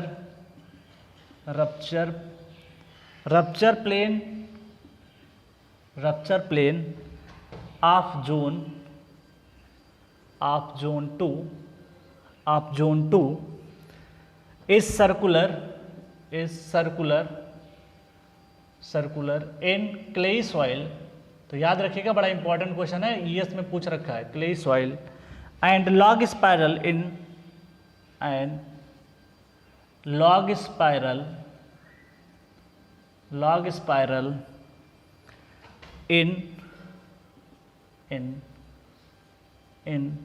सैंड एंड सिल्ट। तो ध्यान रखिएगा, सैंड एंड सिल्ट याद करना आसान है, कोई फर्क नहीं। देखो यहाँ ऐसा आ रहा है, यहाँ ऐसा आ रहा है, और यहाँ पे स्पाइरल में भी क्या आ रहा है, ऐसा आ रहा है। अब देख सकते हो सर्कुलर में क्ले यहाँ पे सी आ रहा है, यहाँ पे सी आ रहा है। तो एग्जाम में थोड़ा सा याद रखना यार, सी आया था, एस आया था। तो इस तरीके से एग्जाम में क्वेश्चन आप निकाल सकते हो, ठीक है। भूल भी जाते हो तो याद हो जाएगा। नेक्स्ट बात करें तो जोन 3 में आते हैं। जोन 3 के बारे में थोड़ा सा एक्सप्लेन कर देते हैं। जोन 3 क्या है उसके बारे में यहाँ पे बात करते हैं, ठीक है। This is third zone, this is zone number 3, zone number 3, ठीक। चलो, इसका नाम होता है Rankine passive zone.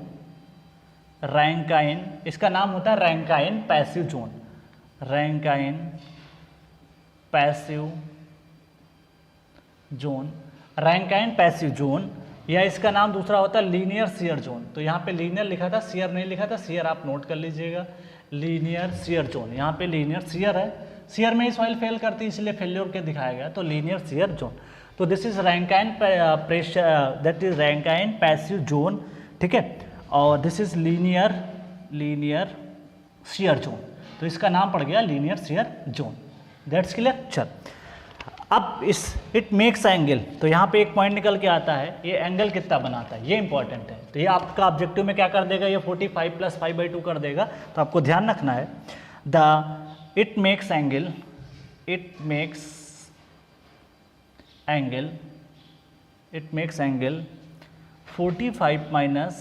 5/2 with the horizontal. तो ध्यान रखिएगा, एंगल कल को अगर वो वर्टिकल से बोल देगा, देखिए भाई साहब, यहाँ पे अगर ये वर्टिकल से बोलेगा तो वर्टिकल से एंगल वही आएगा क्या, 45 + 5/2, क्योंकि पैसिव स्टेज में वर्टिकल से एंगल हमेशा 45 + 5/2 ही रहेगा। तो ध्यान रखिएगा, एग्जाम में क्वेश्चन अच्छे से पढ़ लीजिएगा, अगर नहीं पढ़ोगे तो गलत हो जाएगा। अगर वो कहता है कि in case of Rankine passive zone या लीनियर शियर जोन, वहाँ पे हॉरिजॉन्टल से एंगल 45 - 5/2 है, तो बात सही है। या इसी बात को घुमा के लिख देगा, वो कहेगा from the vertical this angle to be 45 + 5/2, तो इसका मतलब वो भी बात सही है। तो ध्यान रखिएगा, हॉरिजॉन्टल और वर्टिकल में आपको कंफ्यूज करेगा। तो it makes angle 45 - 5/2 with the horizontal,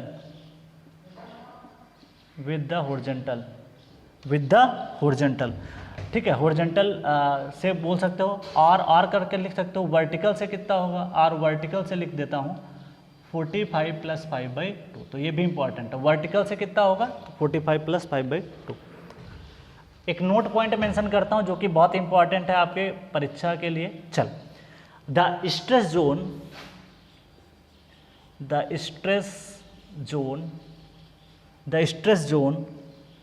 ठीक है, the stress zone of soil extend to a maximum depth of capital B below the foundation level,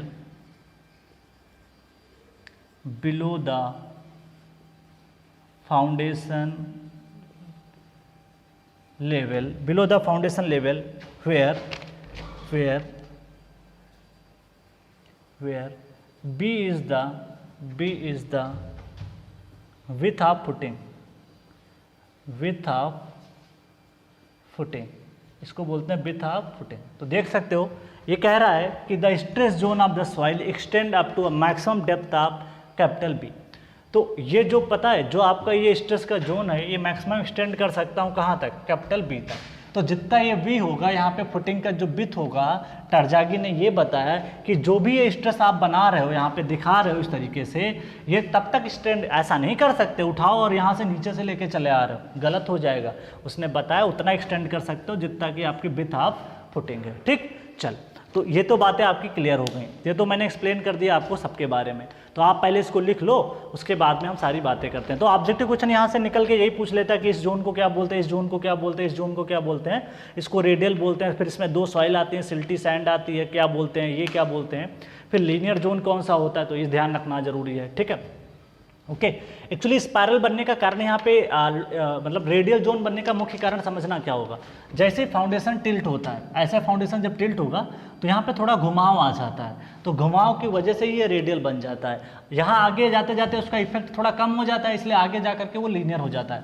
कभी देखना जो पेड़ आपके गिरते हैं आंधी तूफान में, देखा होगा तूफान आता है जब पेड़ गिरते हैं, तो जो पेड़ की जड़ें बहुत डेप्थ तक होती हैं समझ लेना वो डीप फाउंडेशन है, और जिस पेड़ की जड़ें बहुत कम डेप्थ तक होती है उसे सैलो समझ लेना। तो आपने देखा होगा जब भी कोई पेड़ गिरता है तो आसपास मिट्टी भी निकल के आ जाती है, उसी को एक्चुअली बोलते हैं हम लोग क्या है, बल्जिंग या हीविंग बोलते हैं। प्रैक्टिकली दिखा दिया आपको कैसे। गाँव में आंधी तूफान आता है, कभी देखना कोई पेड़ गिर जाए, पेड़ गिरने के बाद आपने देखा होगा जब वो पलट जाता है तो उसके साइड में आपको मिट्टी भी निकली मिलेगी बाहर, उसी को बल्जिंग या हीविंग बोलते हैं। ओके, लेकिन वही कोई पेड़ अगर बहुत डेप्थ में होगी, उसकी जड़ें होंगी, बरगद का पेड़ देख लेना, उसकी जड़ें बहुत डेप्थ पे होती हैं, वो कभी इतनी जल्दी गिरता नहीं है, और जो गिरता नहीं है तो आप मिट्टी भी बल्जिंग और हीविंग भी उसमें दिखाई नहीं पड़ती है। तो प्रैक्टिकल एग्जांपल सबसे अच्छा है, आप ट्री देख लो, जिस पेड़ की जड़ें बहुत डेप्थ तक होंगी उसमें बल्जिंग और हीविंग नहीं होगी, और जिस पेड़ की जड़ें बहुत कम होंगी डेप्थ तक होंगी उसमें बल्जिंग और हीविंग और हीट भी रिलीज हो जाएगी, ठीक है। तो इस तरीके से आप देख सकते हो, क्लियर। चल, तो वही बात थी, मैंने आपको एक्सप्लेन कर दी। प्लीज़ आप इसको पहले लिख लो, उसके बाद में हम सारी चीज़ों को एक्सप्लेन करते हैं, ठीक है। ये तो बात तो एक्सप्लेन हो गई, तो हम लोग बात करेंगे नेक्स्ट। कुछ और इम्पॉर्टेंट बातें हैं जिनके बारे में हमको यहाँ पे डील करना है।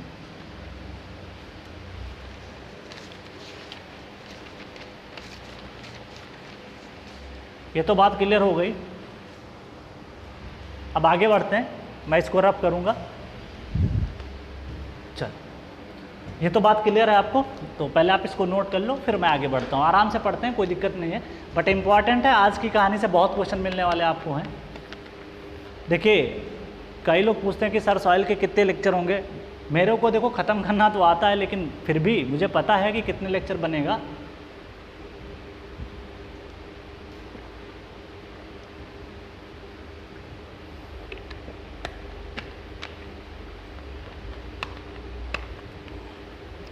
आगे बढ़े, तो ये मत पूछो कितने लेक्चर होंगे, क्योंकि देखिए क्या है, कई लोग यही पूछते रहते हैं कि भैया कितने समय में सॉइल ख़त्म होगा।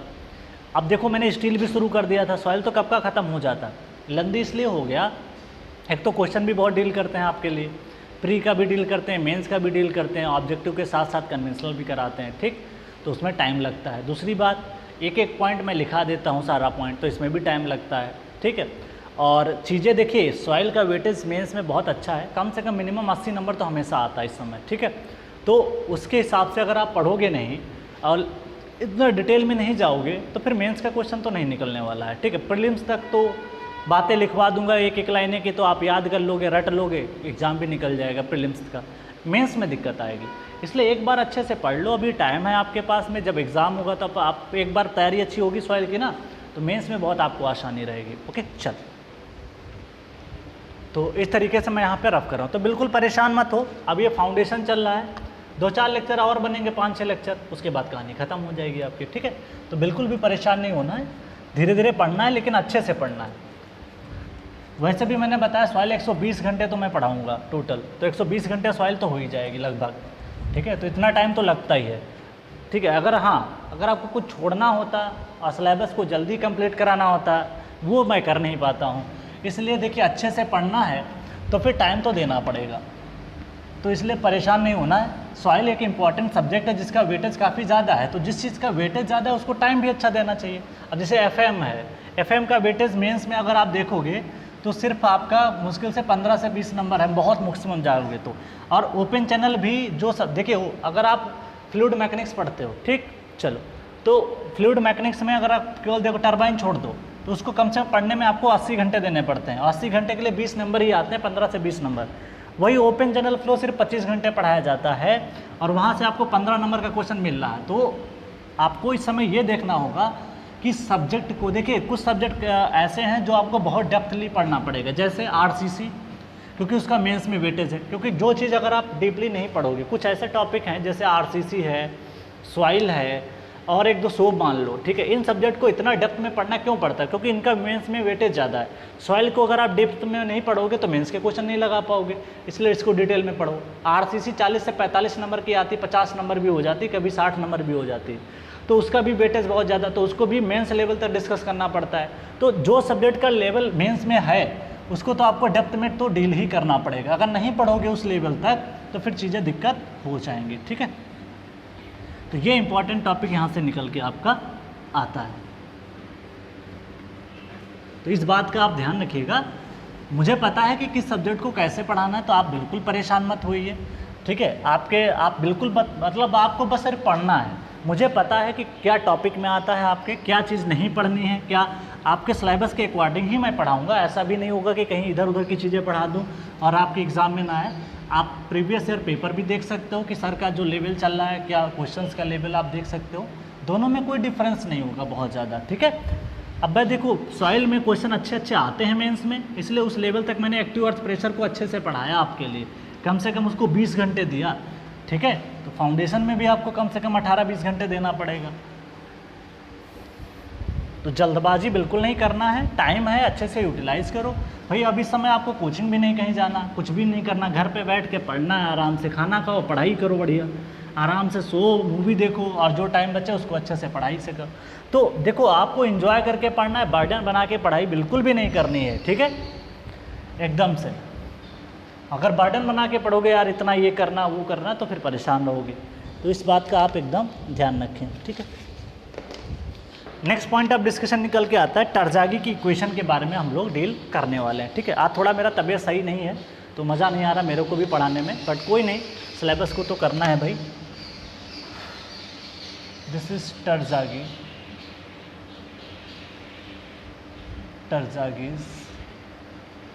टरजागीज इक्वेशन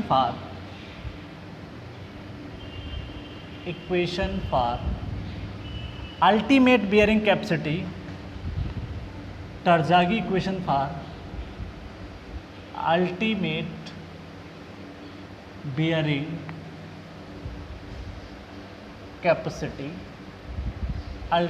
बियरिंग कैपेसिटी, ठीक है, फॉर स्ट्रिप फुटिंग। तो ध्यान रखिएगा, मैंने एजम्पशन ली थी, strip footing length is very very greater than width, ठीक। चल, तो टरजागी ने इसको बताया था, तो इसके बारे में हम लोग यहाँ पे डिटेल में डील करते हैं, ठीक है। चल, तो टरजागी की एक इक्वेशन है, इसके बारे में हमको पता होना चाहिए, ठीक है। चल, तो इसके बारे में हम लोग थोड़ा सा डील करते हैं, ओके। चल, तो इक्वेशन क्या दिया उसके बारे में हम लोग बात करते हैं। इक्वेशन इन्होंने दिया Q equal to ultimate bearing capacity equal to, this is CNC plus QNQ plus 1/2, अब ज़्यादा स्पेस करके इसलिए लिख रहे हैं क्योंकि मेरे को कुछ टर्म समझाने, 1/2 बी गामा एन गामा। ये है टरजागी की एक्चुअल में इक्वेशन, ठीक है। ध्यान रखिएगा, this equation for strip footing. तो इसने जो बताया, ये जो इक्वेशन है बी गामा एन गामा, ये जो इक्वेशन है ये फॉर स्ट्रिप फुटिंग है, फॉर स्ट्रिप फुटिंग। तो ये जो इक्वेशन लिखी गई है स्ट्रिप फुटिंग के लिए। अभी हम लोग इसको मॉडिफाई भी करेंगे कि किस रेक्टेंगुलर है, सर्कुलर है, किस फुटिंग के लिए क्या रखना है, उसके बारे में डील करने वाले, ठीक। अब एक चीज़ ध्यान रखिएगा, अगर यहाँ पे इसको आर करके भी लिखा जा सकता है, जो क्यू का टर्म होता है ये सरचार्ज का टर्म होता है। मैंने बताया था कि जो रिप्लेस कर देंगे फाउंडेशन लेवल पे जो भी सॉइल है उसको रिप्लेस करके एक सरचार्ज लगा देंगे क्यू के बराबर। तो इसको और भी लिखा जा सकता है CNC plus gamma into DF into NQ plus 1/2 B gamma N gamma, ठीक है। तो ये भी स्ट्रिप फुटिंग के लिए है, ओके। चल, अब यहाँ पे जो टर्म्स आ रहे हैं उनको मैं एक्सप्लेन कर देता हूँ, वो इम्पॉर्टेंट आपके हैं, ठीक है। जैसे पहला है, दिस इज़ फर्स्ट, इसका नाम सेकेंड दे देना, इसका नाम थर्ड दे देना। इसमें एक्चुअली ये इम्पॉर्टेंट है कि कौन सी वैल्यूज़ किस जोन में आती है।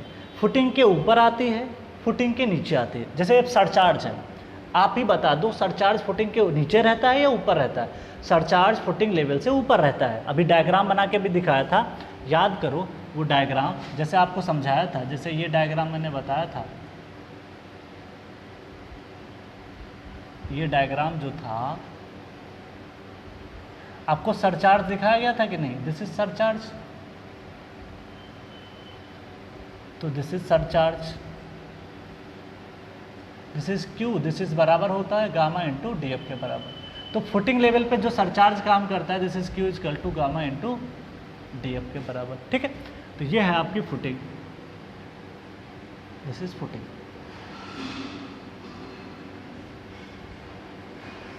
ये है आपका ग्राउंड लेवल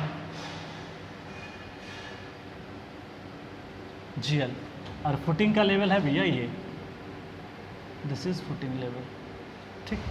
तो वही ये कह रहा है कि कौन कौन से टर्म आएंगे उसको हमको यहाँ पे एक्सप्लेन करना, क्योंकि देखिए अगर ये बात आपको डिटेल में पता चल जाएगी तो फिर हम लोग मेंस के क्वेश्चन आसानी से लगा ले जाएंगे, क्योंकि वहाँ पे सबसे बड़ा जो खेल होता है इनके टर्म का होता है। अब ये जो सी है, एक्चुअली जो टरजागी ने इक्वेशन निकाली इसमें दोनों पैरामीटर आते हैं, सी और फाई दोनों।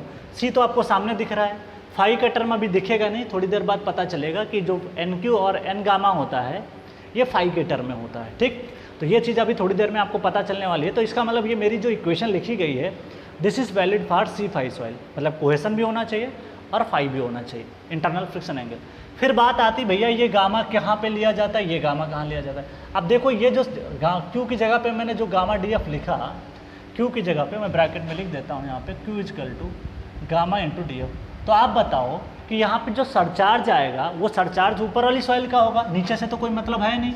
इसका मतलब जो ये गामा इस इक्वेशन में ये जो गामा लिखा हुआ है ये गामा आपका निकल के आएगा कहाँ के लिए, इस फुटिंग के लेवल के ऊपर का, इस लेवल से ऊपर की जो सॉइल मास होगी, या कह सकते हो इससे ऊपर की जो सॉइल मास होगी ऊपर का आपका ये गामा आ जाएगा। इस फुटिंग के लेवल के नीचे की जो सॉइल मास होगी, सपोज दैट ये जो सॉइल मास है, ये जो सॉइल मास है इसका गामा कुछ और होगा, ऊपर का गामा कुछ और है, ये गामा कुछ और है, ये गामा कुछ और है, ठीक। तो ये गामा जो है, ये वाला जो गामा लिखा गया है वो इस जोन का है, ठीक। तो वो बात हम अभी लिखने वाले हैं। तो इनको टर्म को समझा देते हैं। This is called cohesion term, cohesion term, इसको बोलते हैं cohesion term, cohesion term, okay. आप सी फाई सॉइल, आप C phi soil, C phi soil below the foundation level, below foundation level. तो ये बात आपके लिए बहुत इंपॉर्टेंट है, मतलब ये जो टर्म आ रहा है ये बिलो द फाउंडेशन लेवल, तो ये जो फाउंडेशन का लेवल है उसके नीचे की जो सॉइल मास होगी उसका कोहेसन क्या है, उसका इंटरनल फ्रिक्शन फाई क्या है, तो वो डिपेंड कर जाता है। This is called C and phi. तो बिलो द फाउंडेशन लेवल का मतलब ये हो जाता है, ठीक। चाहो तो इसको जोन का नाम देना चाहो दे सकते हो, बट कोई फर्क नहीं पड़ता है, ठीक है। चल मैं अभी और बता दूंगा सारी बातें। और ये जो दूसरा टर्म आता है इसका नाम देते हैं surcharge term, this is surcharge, ये लिख लेना आराम से अच्छे से। This is called surcharge term. This soil above the foundation level, इसमें है soil above the foundation level, ये है फाउंडेशन का लेवल। तो उसके ऊपर की जो सॉइल मास होगी, ये वाली सॉइल मास होगी, उसके बारे में हम लोग यहाँ पे बात कर रहे हैं। तो ये सॉइल मास है, this is called above the foundation level. तो ये याद रखिएगा, इंपॉर्टेंट है, इनका यूज होगा। और जो ये टर्म आता है ये है बिलो द फाउंडेशन लेवल, इसको बोलते हैं वेज टर्म बोलते हैं। This is called wedge term. Wedge term क्यों बोला, क्योंकि यहाँ पे एक वेज बनता था, याद करो अभी थोड़ी देर पहले, इसको बोलते हैं वेज टर्म, इसको बोलते हैं वेज टर्म। और ये डिपेंड्स करता है C phi soil, this is C phi soil, okay, and C and phi soil and gamma below the foundation level, gamma below the foundation level. तो इस चीज़ का ध्यान लेना, below the foundation level, comma, ये depend करेगा shape पे, size पे, shape and size of footing. तो ये दोनों बातें जो है डिपेंड करती हैं shape and size of the footing. तो ये बात आपके लिए इंपॉर्टेंट हो जाती है। कैसे डिपेंड करेंगी, अभी इनके कुछ जनरल फार्मूलेज हैं, उनके बारे में हम लोग डील करेंगे। तो आपको पता चल जाएगा कि ये फुटिंग की शेप पे भी डिपेंड करते हैं कि अगर सर्कुलर है तो कुछ अलग रहेगा फैक्टर, साइड्स उस पर भी डिपेंड करेगा। तो ये सारी बातों का मतलब देखेंगे, मतलब कि ये टर्म तब इफेक्ट करेगा, मान लिया वाटर टेबल बदलेगा, कुछ भी फर्क पड़ेगा, उसके बारे में मैं अगले लेक्चर में बताऊंगा कि वाटर टेबल का इम्पैक्ट क्या पड़ता है। तो इन टर्म में गामा सबमर्ज किसके लिए लेना है, सैचुरेटेड कब लेना है, ड्राई कब लेना है, वो बात मैं अगले लेक्चर में क्लियर कर दूंगा। अभी जो समझना जरूरी ये है कि ये गामा भैया, क्योंकि देखिए एग्जाम में जब क्वेश्चन आता है ना तो आपको फाउंडेशन बना के दे देगा और बोलेगा कि फाउंडेशन के ऊपर का गामा ये है, फाउंडेशन के नीचे का गामा ये है। अगर वो नहीं कहता है कि गामा अलग अलग है तो मान लेना कि इसका भी गामा वही है, इसका भी गामा वही है। अगर वो कह देता है कि गामा अलग अलग है तो आप अलग अलग पुट करोगे। फिर आपको पता ये होना चाहिए कि सरचार्ज का गामा यहाँ पे ऐड रखना है और बिलो द फाउंडेशन जो गामा है उसको यहाँ पे रखना है। तो ये बात पता चल जाए और ये इक्वेशन को आप याद कर लो तो बेटर रहेगा। क्यों? इसका डेरिवेशन आपके लिए बिल्कुल भी इंपॉर्टेंट नहीं है। चाहे अभी तक ना IES में पूछा गया है, ना गेट में पूछा गया है और ना ही आपके SSC JEE में पूछा गया है। इसके डेरिवेशन से कोई मतलब नहीं है। सेमेस्टर वगैरह में जो स्टूडेंट्स होते हैं हो सकता है वहाँ आ जाए, बट यहाँ पे कंपटीशन में इंपॉर्टेंट नहीं है। कॉम्प्लेक्स है, प्रूफ करने में बड़ी दिक्कत होती है, बहुत ज़्यादा लेंदी ज़्यादा है, एग्ज़ाम में आएगा नहीं, कोई मतलब नहीं निकलता है। ठीक है, तो ये बात आपको क्लियर होनी चाहिए। ठीक, तो ये बात तो मैंने आपको बता दी। चल, उसके बाद में यहाँ पे मैं लिख देता हूँ, इनको एक नाम दे देता हूँ, यहाँ पे आपको भूल जाओ तो उसके लिए हाँ, इसको तो लिख दिया, फिर गामा लिखने की ज़रूरत है नहीं। This is the gamma. हाँ, यहाँ पे जो दिस गामा, यहाँ पे कुछ बातें लिख देता हूँ, बेटर रहेगा। Here gamma above the foundation level, here gamma above the here gamma above the foundation level और here the gamma is and gamma below the foundation. इसमें तो लिखा हुआ है तो कोई बात फर्क नहीं पड़ता। और जो ये जो कोहेशन है, this is cohesion, unit cohesion for the soil below the footing level, below the foundation level, ये बात भी हमारी सही हो जाती है। ठीक है, तो ये बात हमने यहाँ पे क्लियर कर दी। अब एक इम्पॉर्टेंट पॉइंट निकल के आता है जो कि वेरी वेरी इंपॉर्टेंट, तो मैं नोट करके यहाँ पे मेंशन करता हूँ। This is a very very important, बहुत ज़्यादा इंपॉर्टेंट है और ऑब्जेक्टिव क्वेश्चन निकल के आता है। क्या?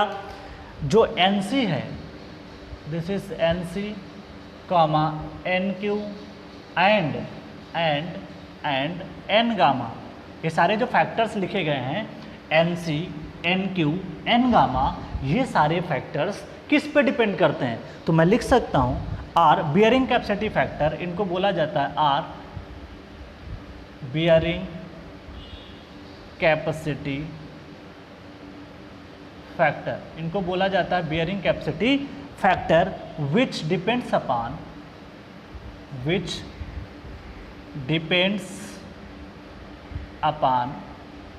वो किस पे डिपेंड करते हैं? Which depends upon friction angle only. ये बात बहुत इंपॉर्टेंट है, फ्रिक्शन एंगल फाई ओनली, या ऐसे भी लिख सकते हो NC और करके मैं लिख देता हूँ शॉर्ट में करके R NC comma NQ and N gamma is the function of phi, only phi का ये क्या है? फंक्शन है। तो आपको ये ऑब्जेक्टिव क्वेश्चन निकल जाएगा। अब ये फंक्शन इसका सिर्फ कैसे निकल के आया, इस बात को मैं समझाता हूँ फार्मूले की मदद से। इसके कुछ कॉम्प्लेक्स फार्मूले निकल के आए हैं जो आपको बिल्कुल रटने की ज़रूरत नहीं है। क्यों? क्योंकि वो बड़े कॉम्प्लेक्स हैं, रट के भी कोई फ़ायदा नहीं मिलेगा। लेकिन SSC JEE ने एक बार गलती ऐसी की थी, उसने क्या किया, जो फार्मूले मैं लिखूँगा अभी, वो फार्मूले आपको एक बार SSC JEE ने फार्मूले लिखवा लिया मेंस में। बट क्यों लिखवाया? क्योंकि उसने NC, NQ और N गामा की वैल्यू उसने मेंशन नहीं की थी। तो उसके बारे में हम अभी एक्सप्लेन करने वाले हैं। ठीक है, तो इस बात का आप ध्यान रखिएगा। तो पहले ये काम करो, पहले आप इसको नोट कर लो, फिर मैं बताता हूँ सारे फैक्टर्स के बारे में। ठीक, चल, तो आप पहले इसको नोट कर लो, उसके बाद में हम लोग एक्सप्लेन करते हैं।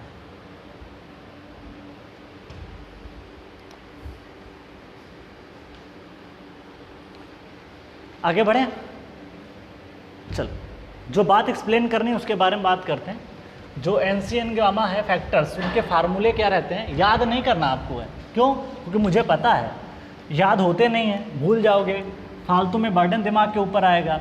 ठीक है। तो और कंपटीशन में उसका कोई मतलब निकलेगा नहीं। हाँ, मतलब क्या है उसके बारे में मैं बता देता हूँ कि आपको कुछ बातों का मतलब वहीं से निकल के आ जाएगा, इस वजह से मैं बताना चाह रहा हूँ, ठीक है। एक बात ये भी पता चल जाएगी कि जो N C N Q N gamma है ये फाई का फंक्शन कैसे है, ये बात उस फार्मूले से ही डराइव करके पता चल जाती है, ठीक है। मतलब ये उस फार्मूले में सिर्फ फाई ही आता है, सी का कोई फैक्टर ही नहीं आता है।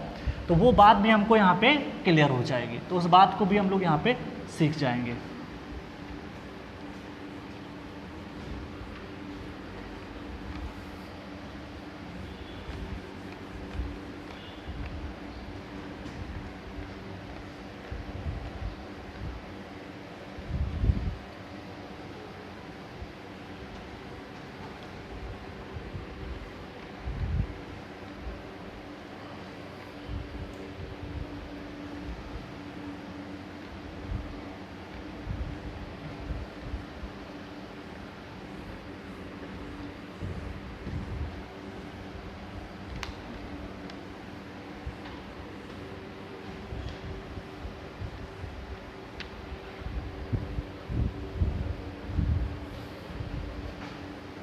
चलो अब बात करते हैं हम लोग हैं यहाँ पे, दिस इज नेक्स्ट थिंग, जो फार्मूले हैं उनके बारे में बात करते हैं, ठीक है। तो रटना नहीं मानना है ना याद करना है, ठीक है। बस एक चीज़ ध्यान रखना है क्या होता है, बस ये चीज़। यहाँ पे कुछ फैक्टर्स आते हैं जिनको मैं बारे में बात करता हूँ। यहाँ पे एक टर्म आता है ए, इसको माना गया है ए, हालांकि इसका कोई सिग्निफिकेंस यहाँ पे नहीं है। तो this is A equal to, इसको लिखा जाता है ई की power 3/4 minus 5/2 into tan phi. ये तो ए का एक जनरल फार्मूला आपका निकल के आता है, ठीक। अब एन क्यू एन गामा क्या होता है उसके बारे में देखते हैं। दिस इज एन क्यू को लिखा जा सकता है, this is A square, this is 2 cos square 45 + 5/2, इस तरीके से लिखा जा सकता है। एन क्यू का फैक्टर यहाँ पे आपका निकल के आ गया, ओके। फिर जो है नेक्स्ट टर्म आता है एन गामा को लिखा जा सकता है 1/2 kp upon cos square 5 - 1 into tan phi. और एक और फार्मूला निकल के आता है एनसी का, दिस इज cot फाई, ठीक, cot phi, this is NQ - 1। NQ की वैल्यू आपको पता है, NQ is the A square upon 2 cos square, और A की वैल्यू आपके सामने रखी हुई है, ठीक। अब SSC JEE ने जब मेंस का एक बार पूछा, बहुत पुराना क्वेश्चन है, 2002-3-4 में पूछा होगा, तो उसने क्या किया, आपको फाई बता दिया और बताया भैया NC टरजागी की अल्टीमेट बेरिंग कैपेसिटी आपसे निकलवाई, और उसने क्या किया, एंगल दे दिया आपको, और आपसे कहा कि ये फैक्टर आप निकालो। तो उस समय जिसको याद होगा, मुझे लगता है कि 99% स्टूडेंट इसको छोड़ा होगा। क्यों? क्योंकि फार्मूला किसी को याद नहीं रहता। अभी तक IAS ने ऐसा नहीं पूछा, SSC JEE वालों ने पूछ लिया, मतलब वो ज़्यादा महान है, ठीक है।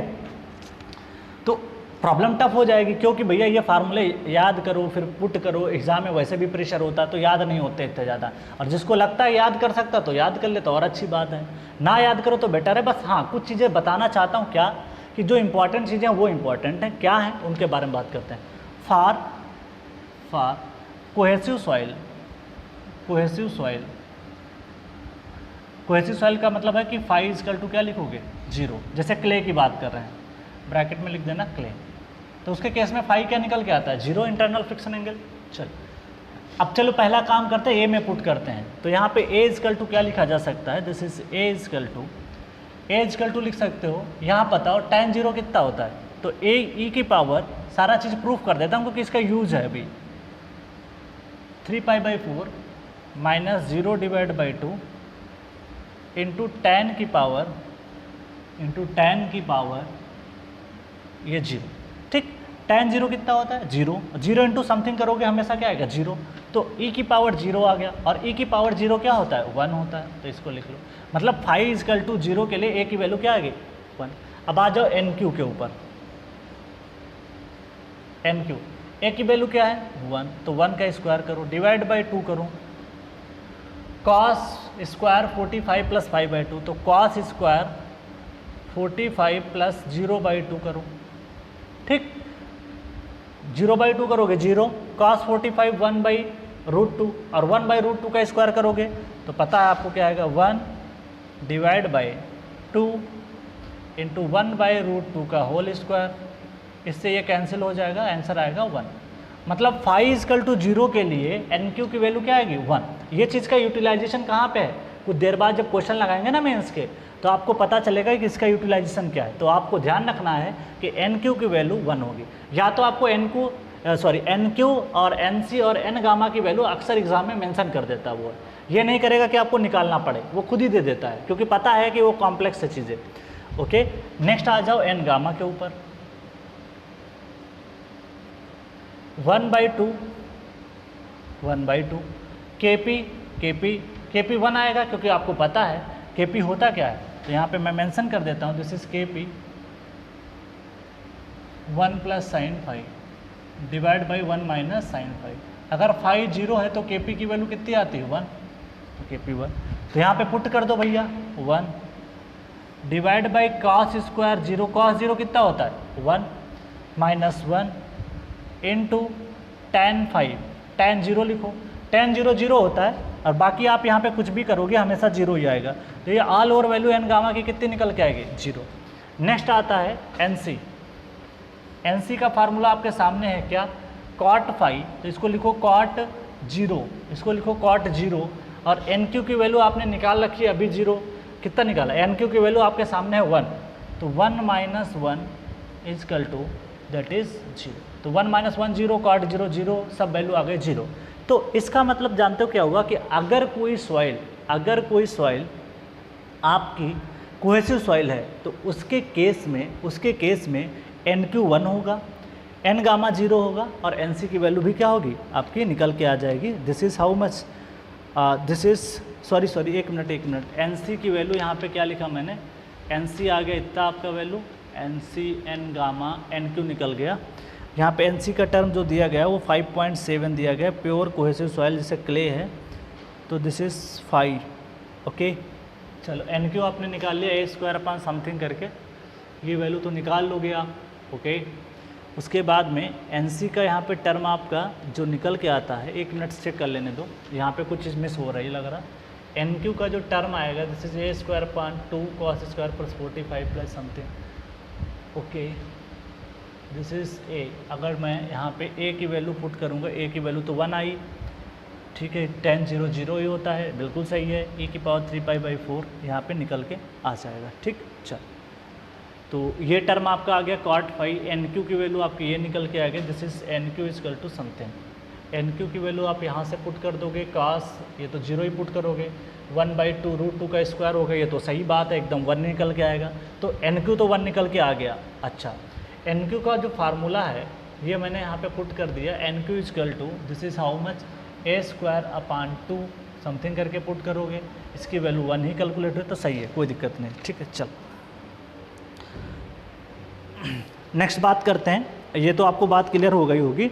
नेक्स्ट हम लोग बात करने वाले हैं, नेक्स्ट हमारा टर्म आएगा यहाँ पे अल्टीमेट बियरिंग कैपेसिटी हो गया। हाँ, चल कुछ और बातें हैं जिनके बारे में यहाँ पे हमको डील करना है। ठीक है, तो modification equation for the other shape of footing, अगली जो बात करने वाले हैं उसमें मॉडिफिकेशन की ज़रूरत पड़ी, बिकॉज टरजागी ने जो डेरिवेशन किया उस टरजागी की इक्वेशन में आप देखोगे कि टरजागी इक्वेशन में उन्होंने जब प्रूव किया उन्होंने स्ट्रिप फुटिंग मान के किया। क्या जनरली सारी फुटिंग जो बनाते हो आप, कोई भी घर बनता है, कुछ भी बिल्डिंग बनती है, तो क्या कोई ज़रूरी है क्या स्ट्रिप फुटिंग होगी? फुटिंग आपकी सर्कुलर हो सकती है, फुटिंग आपकी रेक्टेंगुलर हो सकती है, फुटिंग आपकी राफ्ट हो सकता है, कुछ भी हो सकता है। ठीक है, सर्कुलर रेक्टेंगुलर कुछ भी हो सकता है। तो आपको कुछ मॉडिफिकेशन फैक्टर की ज़रूरत पड़ने वाली है, उसके बारे में हम लोग यहाँ पे डील करते हैं। ठीक है, तो उसी के बारे में मेरे को यहाँ पे मेंशन करना है। ठीक है, चल, तो नेक्स्ट हेडिंग आपकी निकल के आती है मॉडिफिकेशन, मॉडिफाइड करके लिख देता हूँ, this is modified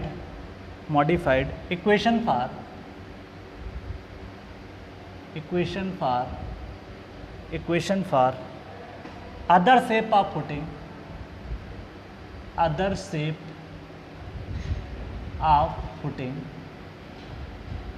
other shape of footing, ठीक है। चल, तो पहला इसमें निकल के आता है जिसे Q U equal to C N C plus Q N Q plus 1/2 B gamma N gamma. This is for strip footing, क्योंकि ये जनरल इक्वेशन है, ब्रैकेट में लिख सकते हो this is for strip footing. ये निकल के आ गई स्ट्रिप फुटिंग के लिए, ठीक। चल, second one is Q U for square footing 1.3 C N C plus Q N Q plus this is 0.4 B gamma N gamma. This is for square footing. Square footing के लिए ये वाली equation आपको apply करनी पड़ेगी। जब जैसा ही question पढ़ोगे ना, वहाँ पे टर्म लिखा होगा डिज़ाइन फॉर स्क्वायर फुटिंग, तो स्क्वायर फुटिंग में जो आपको टर्म यूज़ करना है, यहाँ पे 1.3 का मल्टीप्लिकेशन करना पड़ेगा, यहाँ पे आपको 0.4। अब ये क्यों होता है उसका रीज़न अभी बताऊँगा, ठीक है। चल, उसके बाद थर्ड निकल के आता है this is Q U equal to, next आपका है this is circular 1.3 C N C plus Q N Q plus 0.6 this is 0.3 this is 0.3 B gamma N gamma for circular footing.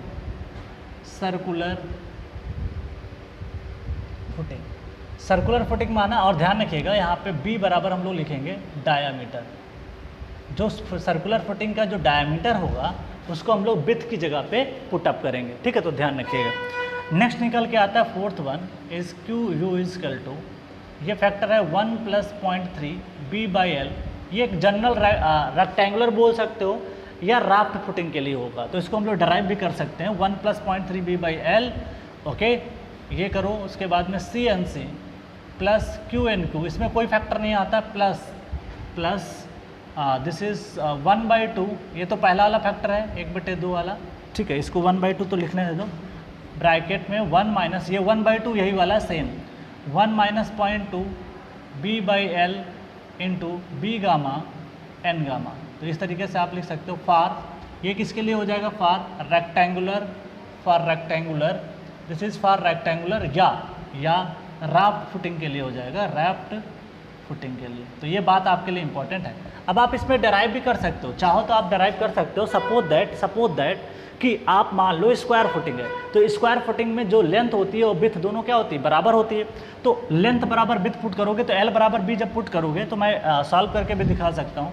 यहाँ पे जब स्क्वायर फुटिंग होगी, square footing में देखोगे, square footing length बराबर क्या लिख सकते हो, स्क्वायर फुटिंग में एल बराबर क्या लिखा जा सकता है, बी लिखा जा सकता है। अगर एल बराबर बी लिखा जा सकता है तो क्या आएगा, ये फैक्टर क्या आएगा, बोलो। ये 1 प्लस अगर 0.3 लिखा हुआ है 1.3, बी की जगह पे फर्दर क्या लिख दोगे, बराबर, ये कैंसिल हो जाएगा, 1.3 आ जाएगा। वैसे आप यहाँ पे भी देख सकते हो, ये जो टर्म है ना, ये अभी प्रूफ कर दूंगा कि 0.4 के आसपास कैसे आता है, इसमें अप्लाई नहीं कर सकते, ध्यान रखिएगा। सर्कुलर में ये चीज़ अप्लाई नहीं हो पाती, सिर्फ स्क्वायर के लिए प्रूफ कर रहा हूँ। कैसे लिखोगे तो 1/2 1 minus point this is 0.2 B by L को करोगे B by this is B, ये कैंसिल। 1 माइनस 0.2 करोगे 0.8 आएगा, 0.8 को 2 से डिवाइड करोगे तो 0.4 आएगा। तो आप देख सकते हो इस वाले टर्म में जब जनरल इक्वेशन अगर आपने लिखा रेक्टेंगल के लिए, तो उसमें रेक्टेंगल के लिए आप देखोगे तो ये टर्म आया था, बट स्क्वायर फुटिंग होगा तो ये 1.3 क्यों आया, क्योंकि यहाँ पे 1 + 0.3 है। यहाँ पे क्यों आया, क्योंकि यहाँ पे 1 - 0.2 है समथिंग। जब 0.2 जब स्क्वायर हो जाएगा तो बी बराबर एल होगा, तो 0.8 निकल के आएगा, उसको 2 से डिवाइड करोगे तो 0.4 निकल के आएगा। तो ये बात इंपॉर्टेंट है, ये पूरी जान है टर्जा की इक्वेशन की। और अब जान लो कि इस पे मेंस के बहुत सारे क्वेश्चन निकल के आते हैं। एसएससी जेईई का पेपर उठा के देख लेना, मेंस में क्वेश्चन पूछे गए और हम लोग करेंगे भी क्वेश्चंस। तो आपको बस इतनी इक्वेशन का ध्यान रखना है, कौन कौन सी, एक तो ये याद रखना है, दूसरा आप ये वाली इक्वेशन याद कर सकते हो, और ये बस याद करना आसान कुछ भी नहीं। जब बार बार प्रैक्टिस करोगे तो ऑटोमेटिक चीज़ें क्या हो जाती है, रिमेंबर हो जाती हैं, ठीक। तो नेक्स्ट हम बात करने वाले हैं, यहाँ पे कुछ मॉडिफिकेशन करना है हमको। और ये तो हमने जो अभी फुटिंग की डेरिवेशन किया, इसमें हमने क्या माना था कि जो फुटिंग है उसका फेल्योर जनरल शेयर फेल्योर है। कल को कोई सॉइल, कोई ज़रूरी थोड़ी है कि हर जगह फील्ड पे आपको जो फुटिंग मिल जाए, जो नीचे की सॉइल मिल जाए। कोई ज़रूरी है क्या कि आपको स्ट्रिप फुटिंग मिले, कोई ज़रूरी है कि अगर आपकी सॉइल मास नीचे की जो है वो आपको हमेशा डेंस सॉइल मिले। हो सकता है क्ले हो सकता है लूज सैंड हो सकता है। तो क्या आप अब टरजागी भाई साहब माने कि भैया हम जनरल शेयर फेल्योर मान के हम प्रूफ कर रहे हैं कि मेरा जो फेल्योर होगा वो जनरल शेयर फेल्योर होगा, लेकिन कोई ज़रूरी है कि आप फील्ड पे आपको सारी कंडीशन वैसे मिल जाए? फील्ड पे देयर में भी चांस कि वहाँ पे लूज सॉइल हो, तो उसके लिए मॉडिफिकेशन ज़रूरी है। तो मॉडिफिकेशन दिया गया है, क्या है वो मॉडिफिकेशन? तो मॉडिफिकेशन फॉर शेयर फेल्योर, तो नोट करके मैं लिख रहा हूँ, ये इंपॉर्टेंट है बिकॉज अक्सर एग्जाम में बच्चे कंफ्यूज हो जाते हैं और ध्यान नहीं देते हैं। तो आपको ध्यान देना ये जरूरी पड़ेगा कि मॉडिफिकेशन अगर दिया है, कल को बोल देगा एग्जाम में कि लोकल शेयर फेल्योर है, अगर लोकल शेयर फेल्योर वो मेंशन करता है तब आपको लोकल शेयर फेल्योर के अकॉर्डिंग ही प्रॉब्लम को करना है। तो modification, this is modification for share failure, modification for share failure. तो दिस इज फर्स्ट पॉइंट, और ये बात ऑब्जेक्टिव के फॉर्म में भी पूछी गई है और इसका क्वेश्चन में मेंस में गेट में हर जगह यूटिलाइजेशन है। In the above equation,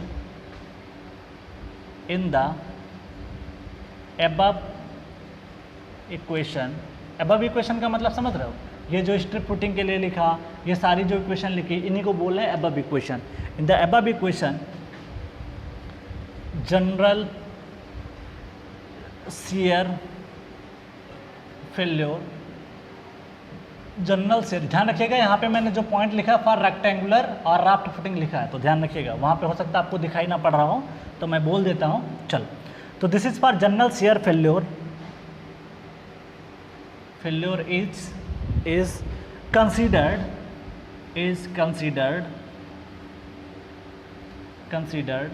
but soil may fail, soil किसी में भी फेल हो सकती है, पंचिंग में, हालांकि पंचिंग की तो बात ही नहीं कर रहे, लोकल में फेल हो सकती है। सॉइल में फेल इन लोकल शेयर फेल्योर, हो सकता है कि सॉइल आपकी लोकल शेयर फेल्योर में क्या हो जाए, फेल हो जाए, failure. Then use modified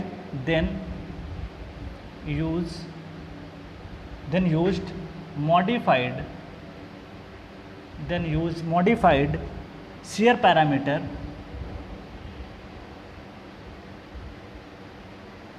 parameter, modified का नाम मैं सफिक्स में लिख रहा हूँ CM and phi M। C का मतलब है यहाँ पे कोहेसन और M का मतलब मॉडिफाइड है, फाई का मतलब है इंटरनल फ्रिक्शन एंगल है, M का मतलब है मॉडिफाइड। ठीक है, चल, will be used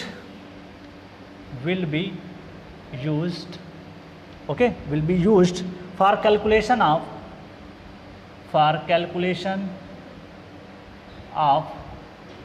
of NC, NQ, N gamma. ठीक है, चलो इसके लिए लगाते हैं। तो अगर मेरे को C मॉडिफाइड लिखना है, C मॉडिफाइड, तो मैं शॉर्ट में लिख रहा हूँ C मॉडिफाइड, या इसको CM बोल दो, इसकी वैल्यू ली जाती है 2/3 इंटू C। तो जो भी क्वेश्चन में दिया होगा, मान लिया C आपको दे दिया जनरल वैल्यू, ठीक, और एग्जाम में बोल दिया कि लोकल शेयर फेल्योर है, तो आपको 2/3 लेना पड़ेगा, और ये आप जहाँ पे पुट कर रहे हो C, यहाँ पे आपको CM पुट करना पड़ेगा, और CM की जगह पे क्या लिखोगे, 2/3 इंटू C। ध्यान रखिएगा, तो इस बात के लिए इंपॉर्टेंट है। नेक्स्ट निकल के आता है angle, this is tan, angle में भी चेंज होता है, tan phi m is equal to, this is how much, this is 2/3 of tan phi। ये भी बात इंपॉर्टेंट निकल के आती है। ठीक, एक काम करो, यहाँ पे इनवर्स ले लो तब निकल के आए। ध्यान रखिएगा, कई लोग क्या करते हैं, गलती जानते हो क्या करते हैं, कई लोग क्या समझते हैं पता है, कई लोग ऐसे लिखते हैं phi m is equal to 2/3 into phi, ये गलत है, tan के साथ वैल्यू लिखी जाती है। ठीक है, तो ध्यान रखिएगा, तो this is phi m is equal to tan inverse 2/3 into tan phi। तो ध्यान है कि अगर आपको सॉइल दे रखी है और कहा है कि local shear failure, loose soil दी हुई है और लोकल शेयर फेल्योर है, तो आपको क्या करना पड़ेगा, वो फाई पुट कर दोगे तो आपको मॉडिफाइड निकल जाएगा। ये मॉडिफाइड वैल्यू क्या होती है, इसमें पुट की जाती है, हालांकि आपको मॉडिफाइड के लिए वैल्यू दिया होगा एग्जाम में, आपको मॉडिफाइड एंगल के लिए भी आपको NC, N गामा NQ दिया होगा एग्जाम में, तो ध्यान रखिएगा, इसी के करस्पॉन्डिंग ये वैल्यू आपको क्या है, लेना है। तो ध्यान रखिएगा, अगर आपको एग्जाम में दो टाइप की वैल्यू दी है, एक बार NC आपका जनरल के लिए दिया है, एक लोकल के लिए दिया है, या ऐसा बोलेगा मॉडिफाइड वैल्यू दे देगा, तो आपको ध्यान रखना है जो फाई यहाँ से निकल के आएगा उसके करेस्पॉन्डिंग आपको NC, NQ, N गामा लेना होगा। तो इस बात को आप यहाँ पे दिमाग में बैठा लो, ठीक है। चल, तो ये बात तो हमारी यहाँ पे क्लियर हो गई, ठीक है। चल ओके, चलो special case for pure cohesive case हो गया, इसके बारे में तो हम लोग यहाँ पे डील कर चुके हैं। कुछ और बातें हैं, एक बार देख लेता हूँ, पहले आप इसको नोट करो फिर मैं बताता हूँ। कुछ चीज़ें ऐसी हैं, पहले आप इसको नोट कर लो फिर मैं बताता हूँ, ठीक है। तो ये इंपॉर्टेंट है, तो ध्यान रखिएगा। यहाँ पे C क्या है, दिस इज़ यूनिट कोहेसन है, यूनिट कोहेसन, ठीक है। बाकी सारी बातें आपको पता है। चलो आप इसको पहले नोट कर लो फिर मैं आगे बात करता हूँ कुछ।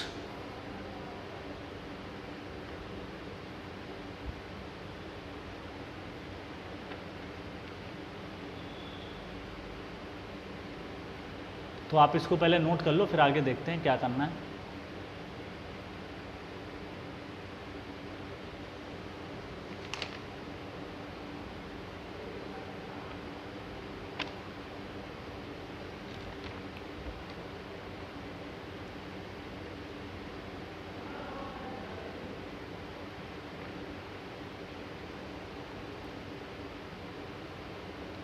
नोट कर लिया?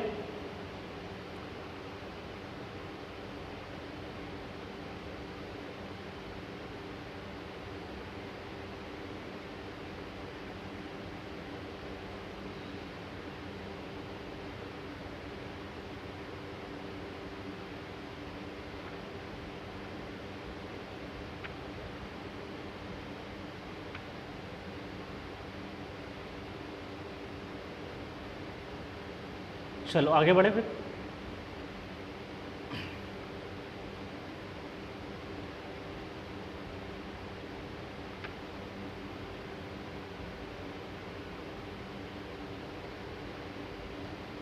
यहाँ पे एक चीज़ ध्यान रखिएगा, इस पॉइंट को मैं अगले लेक्चर में मेंशन करूँगा।